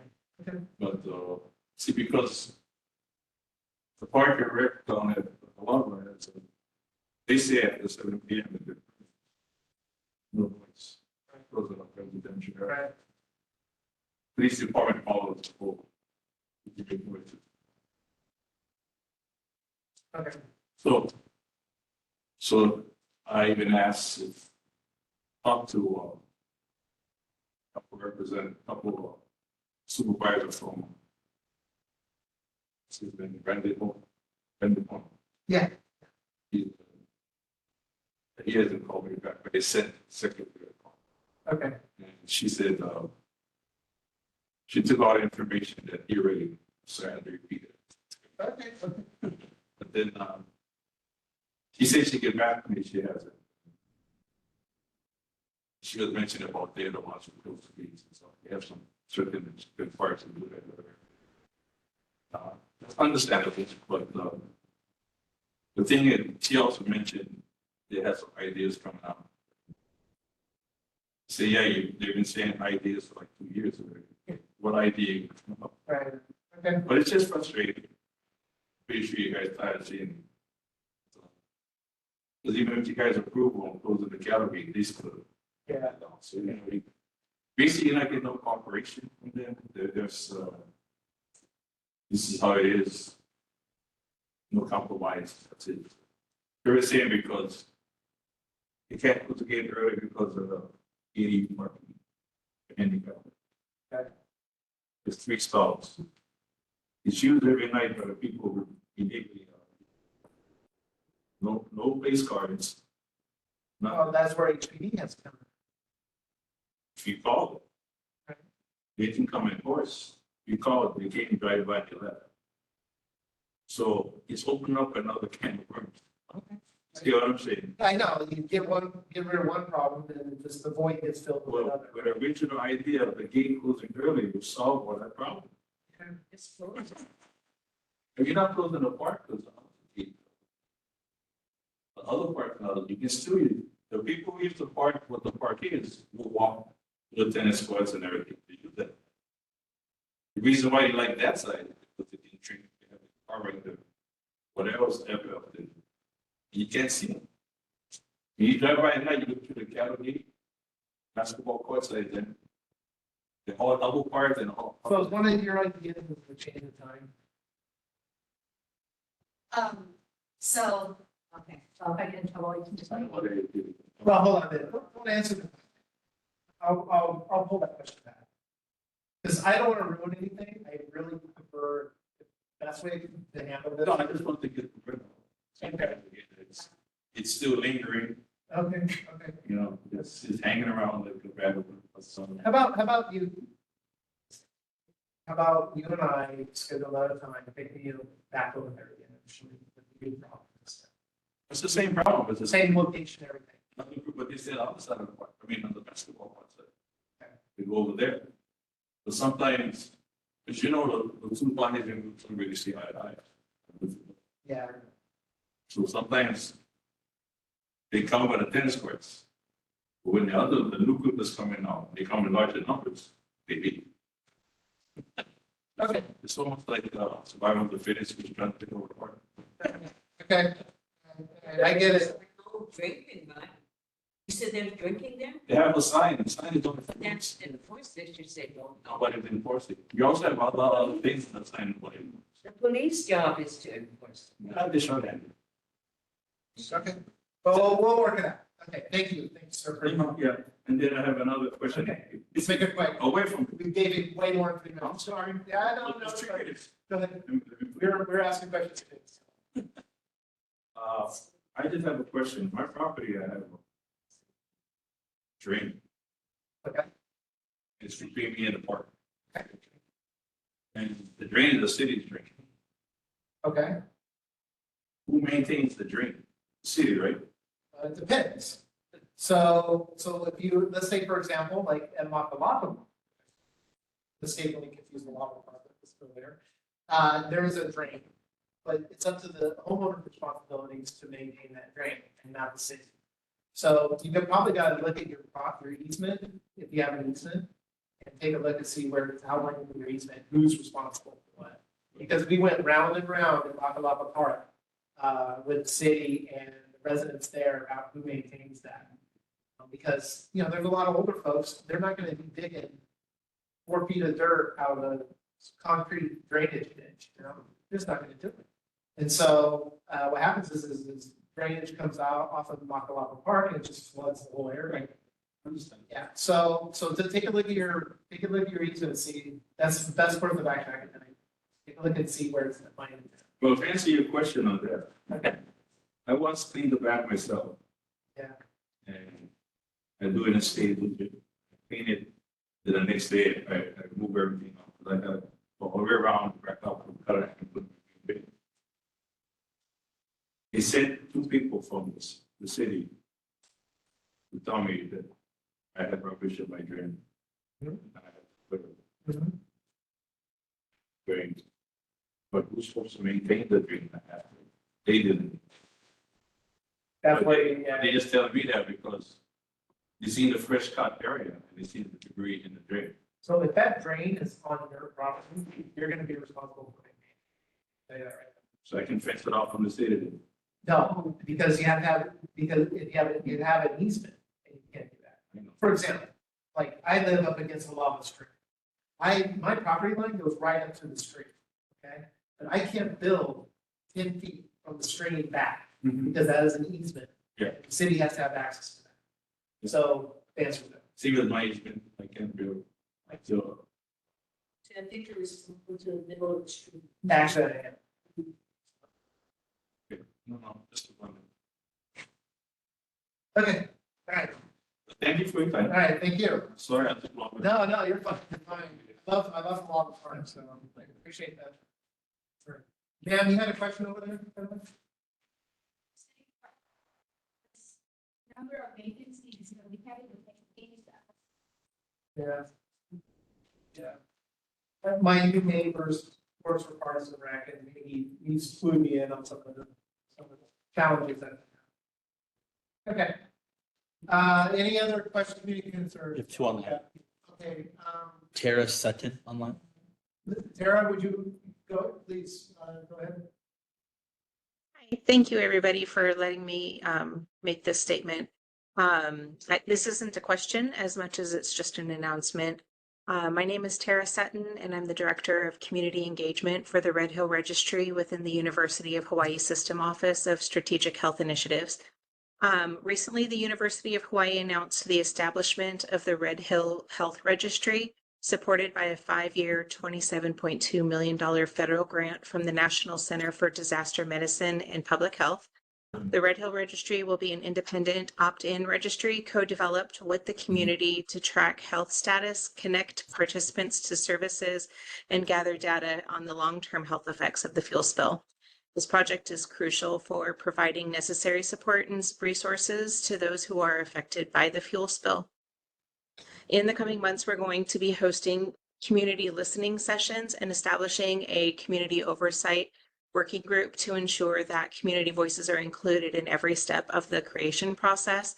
We aim to formally launch the registry enrollment by next fall. I urge everyone here, especially those who have been impacted by the Red Hill water contamination, to stay informed and participate in this effort. You can sign up for updates on our website landing page, which is just redhillregistry.org. And if you would like to hear more about this, I've been added to the agenda for this meeting next month, at which time I can provide a more in-depth overview and be available to answer questions by the board or the community members. And if you have questions for me in the meantime, you can send me an email. My email is tsutton, for Tara Sutton, but tsutton@redhillregistry.org. And that's all. All right, thank you. This is, we're gonna be in recess next month, so, it'll be Okay. September. September. Thank you, guys. Okay, thank you. Okay. Joanne. Joanne, have your hand raised? Hi, I have a question, and it's actually a Halava Park question, so I apologize for that. No. I had actually heard that there was discussion about moving that temporary homeless encampment at Blaisdell Park to Halava Park. That Halava Park was one of the sites being considered because there's been good results from the homeless. That 60% of the participants are find permanent housing. So I just wanted to know if there was any information on that. Thank you. Can you pull us in on where you heard that from? Because that's first heard for all of us. I'm looking around the room, nobody has any idea what that is. I heard it from a friend in the neighborhood who heard it, the game of telephone, who heard it from someone that works for the Parks District. And I reached out to one of the representatives who spoke to the person in charge of that program with the city. And Okay. he was told that, again, this was all in discussion. Nothing had been decided, but if that happened, it would come with 2 policemen 24/7 to help provide some security, and that was pretty much it. No other, I don't know anything else. So Okay. Well, thank you. I'm gonna be reaching out to Parks and Recreation this month anyways, in regards to some other issues. I'll put that in the mayor's report as well. Yeah, and we'll talk, I'll ask that question as well. too. Great, thank you so much. Okay, thank you. All right, any other questions? Okay, nothing heard. Okay, let's move on. Elected officials, Governor Green's office. Aloha Well, of the board and members of the public. Janelle Sanaishi, representing the Office of the Governor. The big event was the Festival of the Pacific. Happened in June. It was hosted by Governor Green and First Lady Jamie Green. More than 2,200 delegates from 25 Pacific nations participated. And it was an event full with the spirit of unity and diversity of cultures. And the governor credits the cultural practitioners, artisans, festival organizers for the you have seen in the news that there's a flurry of bill signings that happened in the past week. Today was the last day of bill signing, and the governor did sign the state budget, totally appropriating over $19 billion for the next fiscal year. The governor's priorities included affordable housing, healthcare, climate, education, and also the Maui wildfire relief. There were 2 tax bills that people might be interested in over the next 7 years. The bill that was signed would double the standard income tax deduction and also amending the tax brackets. So, which will benefit low and medium income families. And also there were exemptions, certain exemptions for medical services from the general excise tax. So those are significant tax bills that were passed. You can get more info from the governor's website at governor.hawaii.gov. But the last meeting, an issue was raised about vandalism at the Aiea Public Library. And I did get a message from the state librarian who says that, they appreciate the concern about the vandalism at the Aiea Public Library. Sadly, that they're experiencing this all over the state. And so they did double their spending on security guards at public libraries to help ensure that, the libraries are continue to be welcome to all and provide a safe environment. They also are exploring increased security measures for the safety of the staff and the integrity of the property. That they are appreciative of all your eyes and your support for the public libraries. There's been a running question about how much the state is spending on the Maui wildfire. I don't have a spreadsheet information, but I understand that the governor is going to do an update soon, like sometime this week. And so hopefully they will outline or give more of an update on how the funds are being spent on Maui wildfire. Just because I'm with the Department of Ag, I just wanted to mention that the Department of Ag is opening a microgrant program. So this microgrant program is for homeowner or home gardeners and also for organizations who want to increase their food security.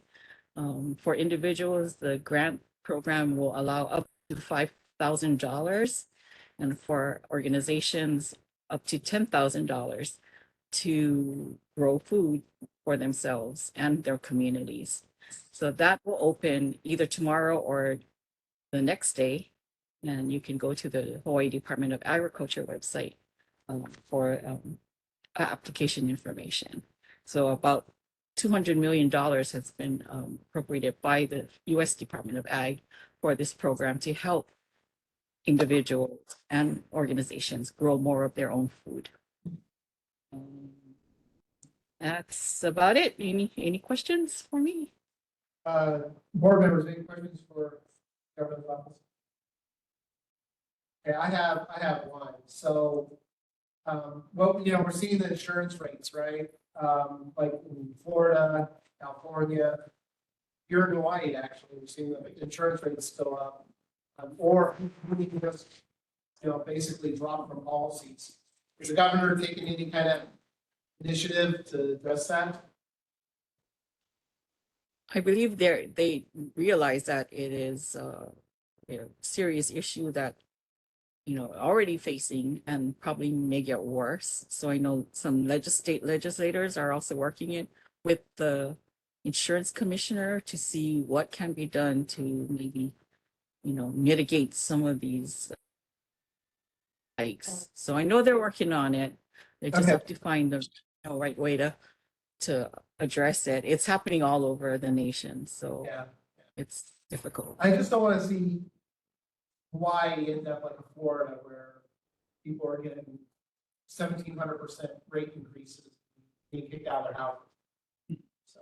Yeah, I can forward the question to our insurance folks and then get back to you at the next meeting. In fact, I would be interested in having them come and maybe talk a little bit about what mitigating factors they're doing. I'm sorry, can you repeat that? Oh, I said I would be interested in having a representative actually. Okay, you kind of broke up. That you would like a representative from the insurance department to attend? Yeah, just let me know, and I can help arrange for that. Oh, go ahead. I read the paper about, the homeless who are being taken off by the police. Is that the state, the city, or the police? Who is driven, starting? Depends on the area. So if it's city property, it's HPD, state, yeah, if it's state, then it'll be like sheriffs. And then if it's federal, it'll be like military. police. But I thought that was a good start, little by little, with the clean up. Okay, any other questions? Community members, any questions for governor's office? Okay, nothing heard. Okay, thank you. Representative Case's office. Okay, Nobody. moving on, Senator Wakai's office. Heard. Senator Alfonte, floor is yours. Thank you. Congratulations to all the new officers, Chair Wood, for serving again, members of the Aiea Neighborhood Board and the community. I'm Brandon Alfonte from the State Senate. You do have my written report, which we passed out at your last meeting in May. So there are a few hard copies left. But Taylor, my office, she'll send a link to those online. It's our end of session summary report. A few highlights that's not in the report is the Senate went into special session last month to approve and confirm four circuit court judges. All four of them were at the family court. This is due to retirement, so they were confirmed unanimously, and they'll be serving in the First Circuit, which is on Oahu.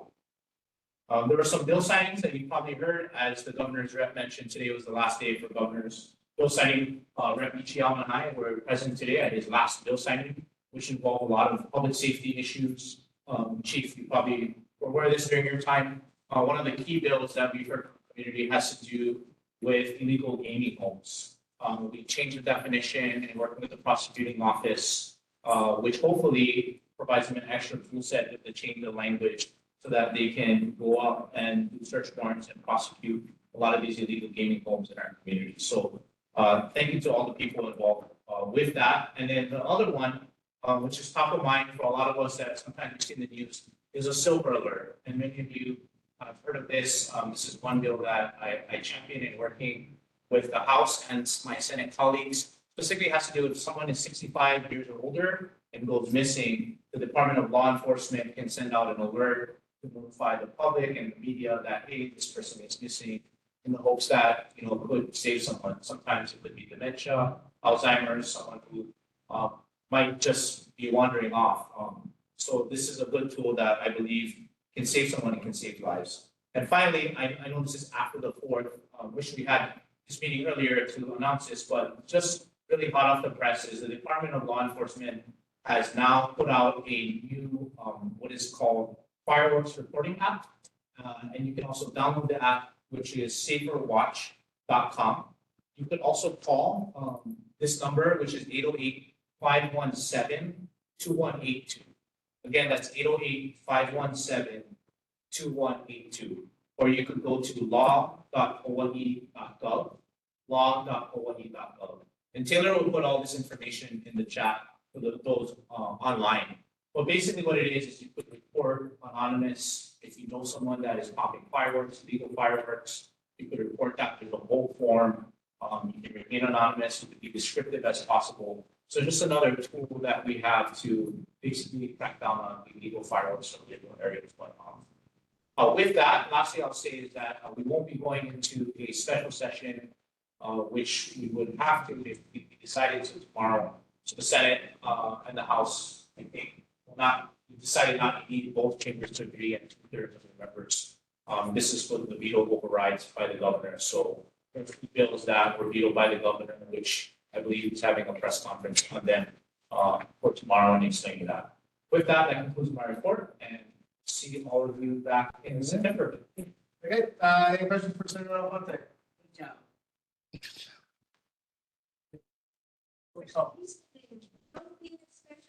Will not be. Okay, any other questions? All right, thank you, sir. Thank you. Okay, Representative Ichiyama, how are you today? So, thank you. Echo all of Senator Alfonte's comments. And on my community update, I wanted to highlight our state unsafe property program. in case you're not familiar with it, if you have an old insurance account or an old bank account or a safety deposit box that's unclaimed, under law, the insurance company, the bank is to turn over those accounts to the state and they hold them as a part of the unclaimed property program. So anyone can go on the website and search and find out if you have unclaimed property. And then if you do, then the website will show you that one to submit it and make sure that it gets refunded back to you. It's important to know this because we passed a law about 10 years ago that any unclaimed property prior to 2014, as of 2024, will now escheat to the state. But prior to that, we were just keeping it and holding it on forever and ever. And so back in 2014, we decided to run on a 10-year cycle. So this year is particularly important. If it's pre-2014, if you don't file your claim this year, then you're missing out. What's the deadline you can do?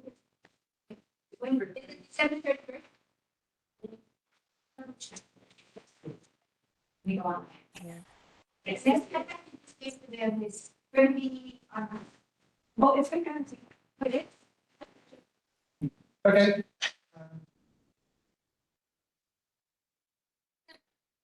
Anything else? Hold on. Anything else? No, thank you very much. Board, any questions for the representative? Tracy? Yeah, I've got a question. I've tried asking Jay just for some clarification in regards to HB 1800. So if the governor is vetoing that, is it just line item vetoing from the House budget or is it the entire HB 1800? So House Bill 1800 is the executive budget bill, which basically contains all the appropriations for state agencies. And he is selectively vetoing specific items in that budget. How can we see which items he got actually separate from that budget? So there, I believe is posted on his website, his message to the legislature that lists out each item that was specifically vetoed in the bills.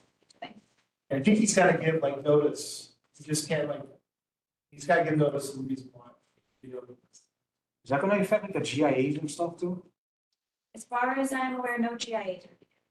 CIPs are not gonna be affected in budget. There were vetoes of certain line item capital improvement projects that were funded by cash. So general funded CIP projects, some of them are vetoed. We have to look at the list to see. Gotcha. Appreciate it. Board members, any more questions? Hey, I'm here, community members. All right.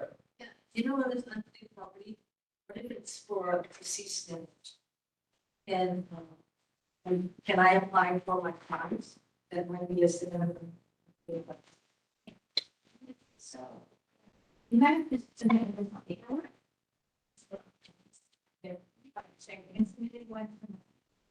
Okay, any other questions? No. We have one online. Russell online, Russell Suji. Oh, Russell, go ahead. Good evening, Chair Aiea. I'm Russell Tsuji here in my personal capacity. One bill that came past this past session that caught me by surprise, and I don't think we really was briefed on the bill. And I was just wondering if you're familiar with it or if you can have it, maybe ask the originator of the bill to somehow give us information, whether offline or whatever on the bill. And it's the bill that added, I forget the number, but I think it was 32 something that allowed lots to be developed, single family lots that are like maybe 5,000 square feet. 3202. 32 what? 02. 3202. Yeah, 3202, Russell. Yeah. If someone could brief us on that bill, Chair, if you know of anyone that's familiar with the background on that bill. Yeah. Sure. Either one of you guys dealt with that? I, my remark, would it? Yeah. I think it was a good idea. But I know that the housing chair, Representative Luke Eslin, has visited several neighborhood boards. So if you'd like to invite him to talk about the bill. Yeah, we might like to do that. Can we try to do it? Yeah. Okay, great. Okay. All right, thank you, Russell, for bringing that up. Thanks, Chair. Thank you, Chair Ichiyama. Okay, any other questions? Can we let her go? Okay, thank you, thank you. All right. Representative Kimanu office. Good evening. Hello. Good evening, everyone. Board members, congratulations. Also want to echo everything Senator Elefante and Representative Uchiyama said. I also want to send out a special congratulations to Spectrum. They opened their new training facility back in Halava on Eva Enna Street. Council member Cordero and I had the privilege to attend. It's a really awesome facility where employees are going to be able to be trained on how to install fiber optic cables in covered facilities. And they're doing a really great job of rolling out fiber all across our state. So just want to send a special congratulations to them. Otherwise, I'm here for any questions. Okay. Any questions for the representative? Board members? Okay, community members, any questions? Now, Yes, Spectrum is paying who? Sorry, if I said Spectrum, I meant Hawaiian Telcom. oh, okay.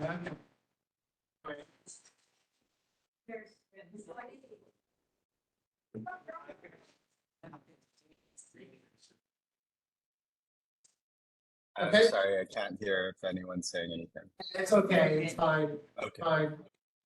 Okay, great, thank you. Okay, we're gonna Thank you move very on. much. Thank you. Representative Khan? Okay. Either in his office. Okay. All right, we're gonna go to the mayor's representative, Lou. You on? Good evening, Chair Wood, members of the board, Hawk McMillis, Department of Design and Construction. Can you guys hear me okay?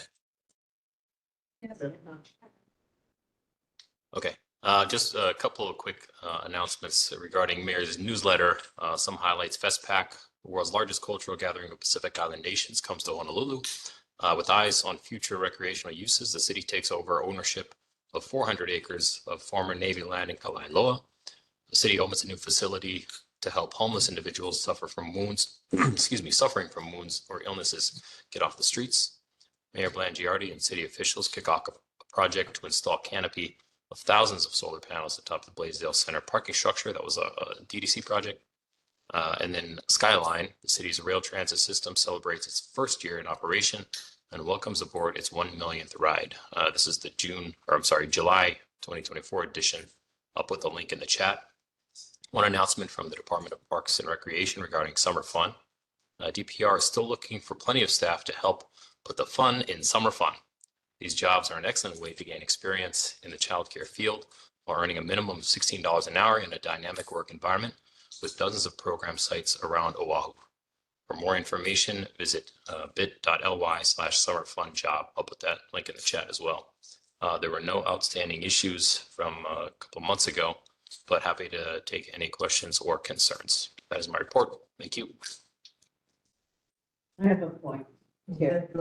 I went to Parks and Recreation and I don't know how, but they make classes that are free. We used to pay, for ukulele and ballroom dancing, line dancing. And now everything is free, only Tai Chi is free. But I was wondering, how do they, well, we support them, we give them a little donation, the free team, the bulletin. But to advertise, and say all classes are free, wow, they're all coming in, which is a good sign that, senior citizens are starting to come out to free activity. And I congratulate Mayor. Everything you read in the my iPhone is about the city and county, all the things that he's done. As far as publicizing everything, all I do is read about the city and county works. And he said he's one of the best. Okay, so much. Thank you, Meg. Okay, any other questions from the board? Lawrence Higama. Okay, Lawrence, go ahead. Yeah, I had a question. I know I seen that the military turned over some property to the city in Kalaeloa, but in that same article, they were saying that there's a lot of hazardous materials still in that location. How is the city going to go about remediating all of those hazardous areas? Thank you for the question. I'll have to get back to you on the specifics. I think while there is a lot of known areas that has PFAS or other environmentally non-friendly materials. There are areas that are known to not have those materials. And so I think the city will be focusing on those areas first. But I will get back to you with a more detailed response as we don't have any kind of project coming our way anytime soon. Thank you.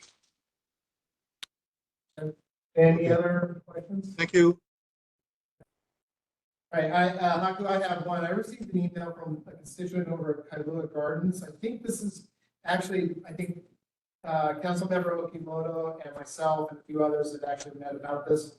But there was I'll just read it to you. One of the constituents over there said, saw HPD in the city clearing out a homeless encampment under the bridge over by the old Fuzza Steakhouse over there. And then I guess now they're coming back again. So I'll just forward this email to you, and then you can take a look at it, and hopefully we can address it. Okay. Thank you. All right, you're welcome. Okay. There's one more online. Any questions for Francie online. Oh, Francie, go ahead. Chair Wood, I want to, if I understood member Higa's question, I believe that's all that environmental stuff with the Kalailoa property that's covered in the Pearl Harbor Hickam Kalailoa RAB now, because they added Kalailoa to the RAB. Right. Okay. I'll wait for the reports later and follow up on that. Any other questions? Chair, would you mind CCing me in that email that you're going to send? I will. I always appreciate it. Okay. All right. Anything else, community members? Okay. Thank you, Haku. Thank you. Okay. Okay. Councilmember Okimoto's office. Hi, good evening, Chair. Good evening, Board. How are you? Good. I just wanted to quickly point out, I think there was a typo in the newsletter. We do have a joint town hall coming up in September, but the location hasn't been completely approved yet, but is tentatively for 6:30 to 8 p.m. It's going to be on transportation issues impacting the city as well as statewide. Quick legislative update. We have Bill 37 authorizing the use of video monitoring for the Skyline Rail System. Bill 38 adopting the East Honolulu Watershed Management Plan, and Bill 39 removing the affidavit requirements for building permit applications to streamline the process. Quick public hearing has been held for Bill 19, establishing resident preference in the city's housing programs.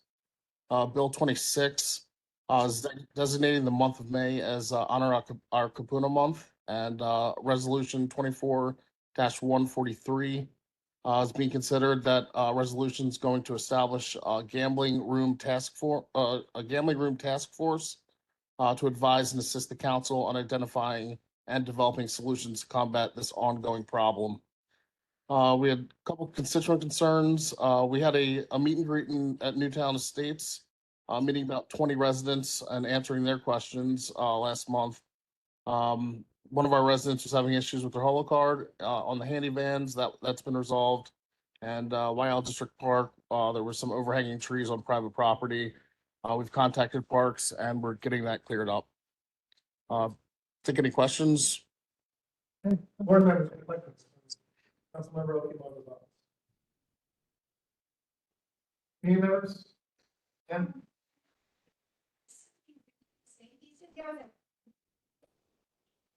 Yes. I'm sorry, I can't hear anything. She just said, what was the typo that you pointed out? Just the location, from my understanding. The Pearl Ridge Elementary School, we're still trying to get that confirmed. Okay. All right. Any other questions? Okay, nothing heard. All right, thank you for your report.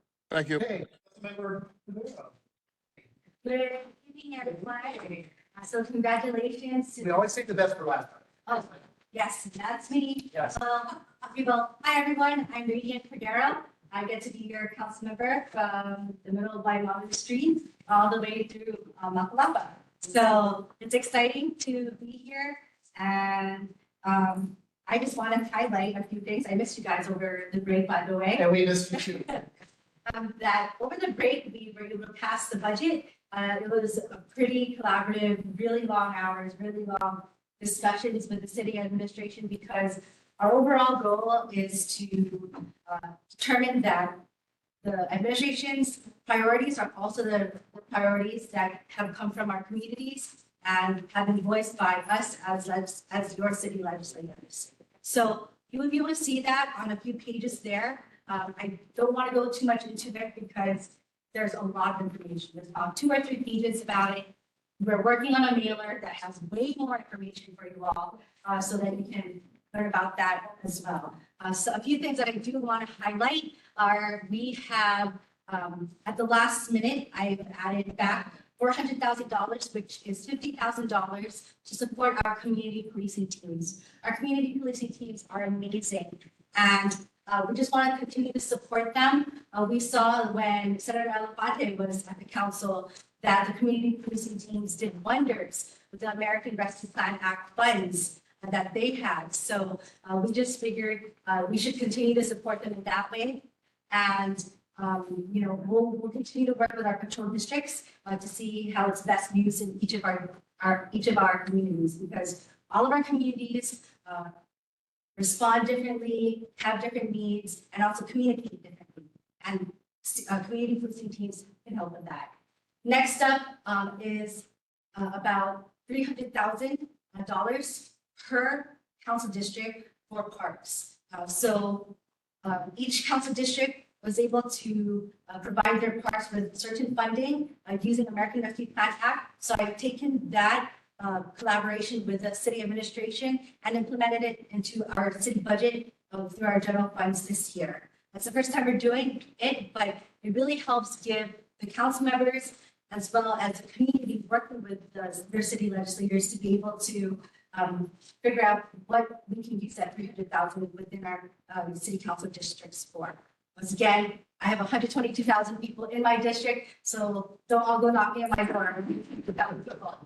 Okay, so and one last thing, I have a few follow-ups, but one huge thing I want to highlight that I know all of you got a few times from me, and it's because I really want you to be all part of the process. Right now, we're taking up the primary urban center development plan. We all came out to when Senator Elefante was at the council, was zoning chair, to talk about the zoning for the Aiea Pro City TOD. This is another opportunity for my council district to come together to talk about the areas.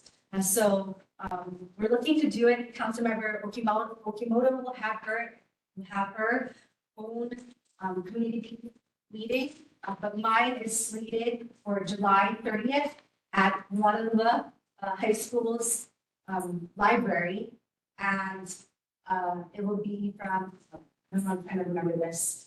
It is from 6 p.m. to 7:30 p.m. This is a normal committee meeting, but a normal committee meeting in a way where we want to hear from the communities where we are in. I did choose Honolulu because it is in the middle of my district, actually in the middle of my district, and also I chose it because it had air conditioning. So I just hope you would be able to come and join us and to continue this discussion. Once again, it'll be from my district goes from Waimalu to the middle of Kopalama Canal. So excited to have that conversation. If you want to review the presentation that the Department of Planning and Permitting provided, I can send you all the link, but I actually think I sent a few links as well already in my e-newsletters. So just click on it, watch it. I know I asked a few questions about streams, about maintenance, about building near it, as well as also other types of ways the city can catch up to certain plans that we're updating. So with that, I hope to see you all there. And if you have any questions about any of my report, you can ask me now, you can call me, email me, and I just want to thank you all for. Thank you. Okay. Any questions for the council member? Is the Moana High School you're meeting? Where at the high school is it gonna be? At the library. Oh, the library. Yes. And if there's any changes, I'll let you know. Yes, I would be the reasons. Part by the performing arts, we've tried our best to have, signage, and also if you know, I'm sorry, you know, no worries, we have access media there, we're gonna have it on Ozello, we're gonna have it on our council YouTube. We'll do our best to have that all accessible for you to see it. And if also you don't make it, Councilmember Okimoto will have this, so you can go over there too. All right, any other questions? Okay, community members, any questions for the council members on? Okay, none here? Thank you. Yeah, all right. Let's move on here. Let's see. Okay, reports. Any reports from board members? Past month or 2 months, actually. Okay, nothing heard. All right, community reports, ECA. Before 10 o'clock. I know, we're 9:15. Keep up the streak. Let's go. Just announcing ACA meeting on July 15th. We will take recesses, so we'll have one again in August on the third Monday of the month, 7 o'clock, same place here. Okay. Last month we did it online, and I was in New York. And I wanted to know, well, on the July 27th is the 10-year anniversary of this library. It's been here 10 years now. And I didn't hardly remember, it's like yesterday. Anyway, so they're gonna have a Comic-Con here in the building. They're also gonna have a program. I haven't gotten the agenda yet or anything, but there will be a program commemorating the anniversary. I wanted to know if anybody's interested in food safety certification class. If you work at a restaurant or if you help run a kitchen or anything, you have to have a food safety certification class. Normally, it's in Swan Valley. You can pay and go online and do it. And we sponsored one at the end of June, and I'm trying to get another one sponsored at the Aiea, so people will come and then they can attend, and it's free of cost. You have to take a test, 40-question test after. And don't forget we have the parade on December 14th. You can take some of your publicity money and Buy into it. buy it. No, you can just for shows that say, I am you put more. Candidates. So don't forget. We have a chair for that. Thanks. Okay. I think that's all I have. Okay, any questions for Claire and the ACA about this? Okay, When is that 10-year anniversary? Is there a date set for it yet? 27th. Okay. The last one. This one. This month. Yeah, so why they haven't put up towards the bottom? Yeah. Oh, I know. Notice that building that's up there coming Yeah, up? it's coming along, isn't it? Well, it's really just huge. It does, it looks massive. That's a senior, affordable senior housing. And I guess for some reason, it's bigger than I thought it was gonna be, but somebody said it's a matter of perspective, just because it's been vacant for so long, or you see empty space there. So you can't go to the Hollywood or VH housing, and there are many people sign up for interest. Okay. And to see if you're interested, then they're gonna, it's not a sign up for, I want to have housing yet. They're just compiling an interest list of people that might be interested in being there. And then they'll come out later. But it's moving along like real quick. It's huge. Yeah, oh, and Looks that's, huge. but does anybody want to know what's happening at the 76th station? Oh, yeah, I saw that too. I don't know what that is. It's gonna be a 3-story office building. Oh, really? It's ugly as hell. No. Yeah, it's awful. I just wanted to make sure they were out of the flood zone. Right. And then I think they built the first floor. It's gonna be a 3-story office building. I think it's gonna be really hard to access the traffic there. If you think of coming down Montalo Road, you got the 76 station, you got, gonna have that driveway, and now you're gonna have the driveway to Aiea Shopping Center, and then the traffic is gonna fall back on. Anyway, We'll see. Okay, okay, that's it. Okay. Yeah, we have Frank's a done. question online? Chair, Claire, can you send me more information about the food certification thing you mentioned? Chair, you mentioned something about a food certification thing. Can you send me information about that? I still have to, if there's enough interest, and I'm gonna confirm it probably with the food safety guy. How many people is that? Like, how many people do you need? Well, last class we had about almost 30 people, so, I mean, it'd be good, whatever. Okay. Okay. And it's free, right? It's free. Right, okay. All right, any other questions for ACA? I have. Hey, When I drove up with, Danielle Debay, this is the first time, have you noticed those, what are the buildings? This is the, I didn't even know. it's a affordable, senior housing. Yeah, correct. How come there's no publicity of it? There's lots of publicity about it now. Yeah, there has been. The concrete floor. I drove up here and I said, what's that? Yeah, Danielle, you and I went, what's this? But okay, now you told me. And I was here 10 years ago when they had the dedication. My time flies. 10 years. We'll see. Okay, all right, let's move on, because I know you guys are trying to stretch it out to 10 o'clock. Yes, I know. Okay, all right, so committees, executive activity report. I think we're community relations and publicity. That one, or did we destroy that? Oh, yeah, that's right. You're the chair. That's right. So. My goodness. This is coming in and out. It's serious. Off the silver line. Okay, community relations publicity chair. Anything? I just got the position. Okay, good. All right. Parks and Rec, Paul. Okay. Planning and zoning, chemo. Not online no more. Okay. All right, I'm sorry, military and intergovernmental affairs, Francie. I did attend the first Pearl Harbor Hickam Kailua Rab public meeting that was held on Wednesday, June 26. I did get some extra copies. I did get one to board member Espiritu. I do have one copy left. I didn't know if Tracy or Larry might want it, but since Larry is now the committee chair of the environmental and pub utilities, Yes.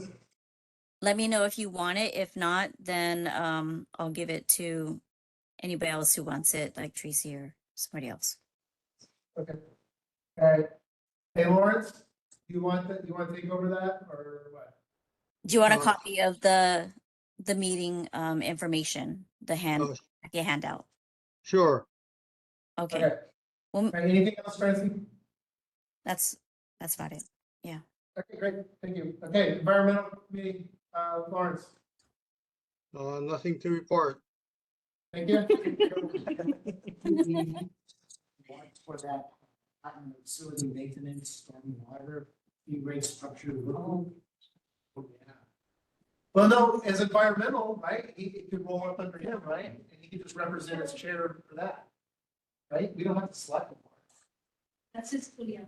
Yeah. Just make sure we remember he asked. Yeah, he did ask. Right. Hey, Lawrence, are you planning on attending that, correct?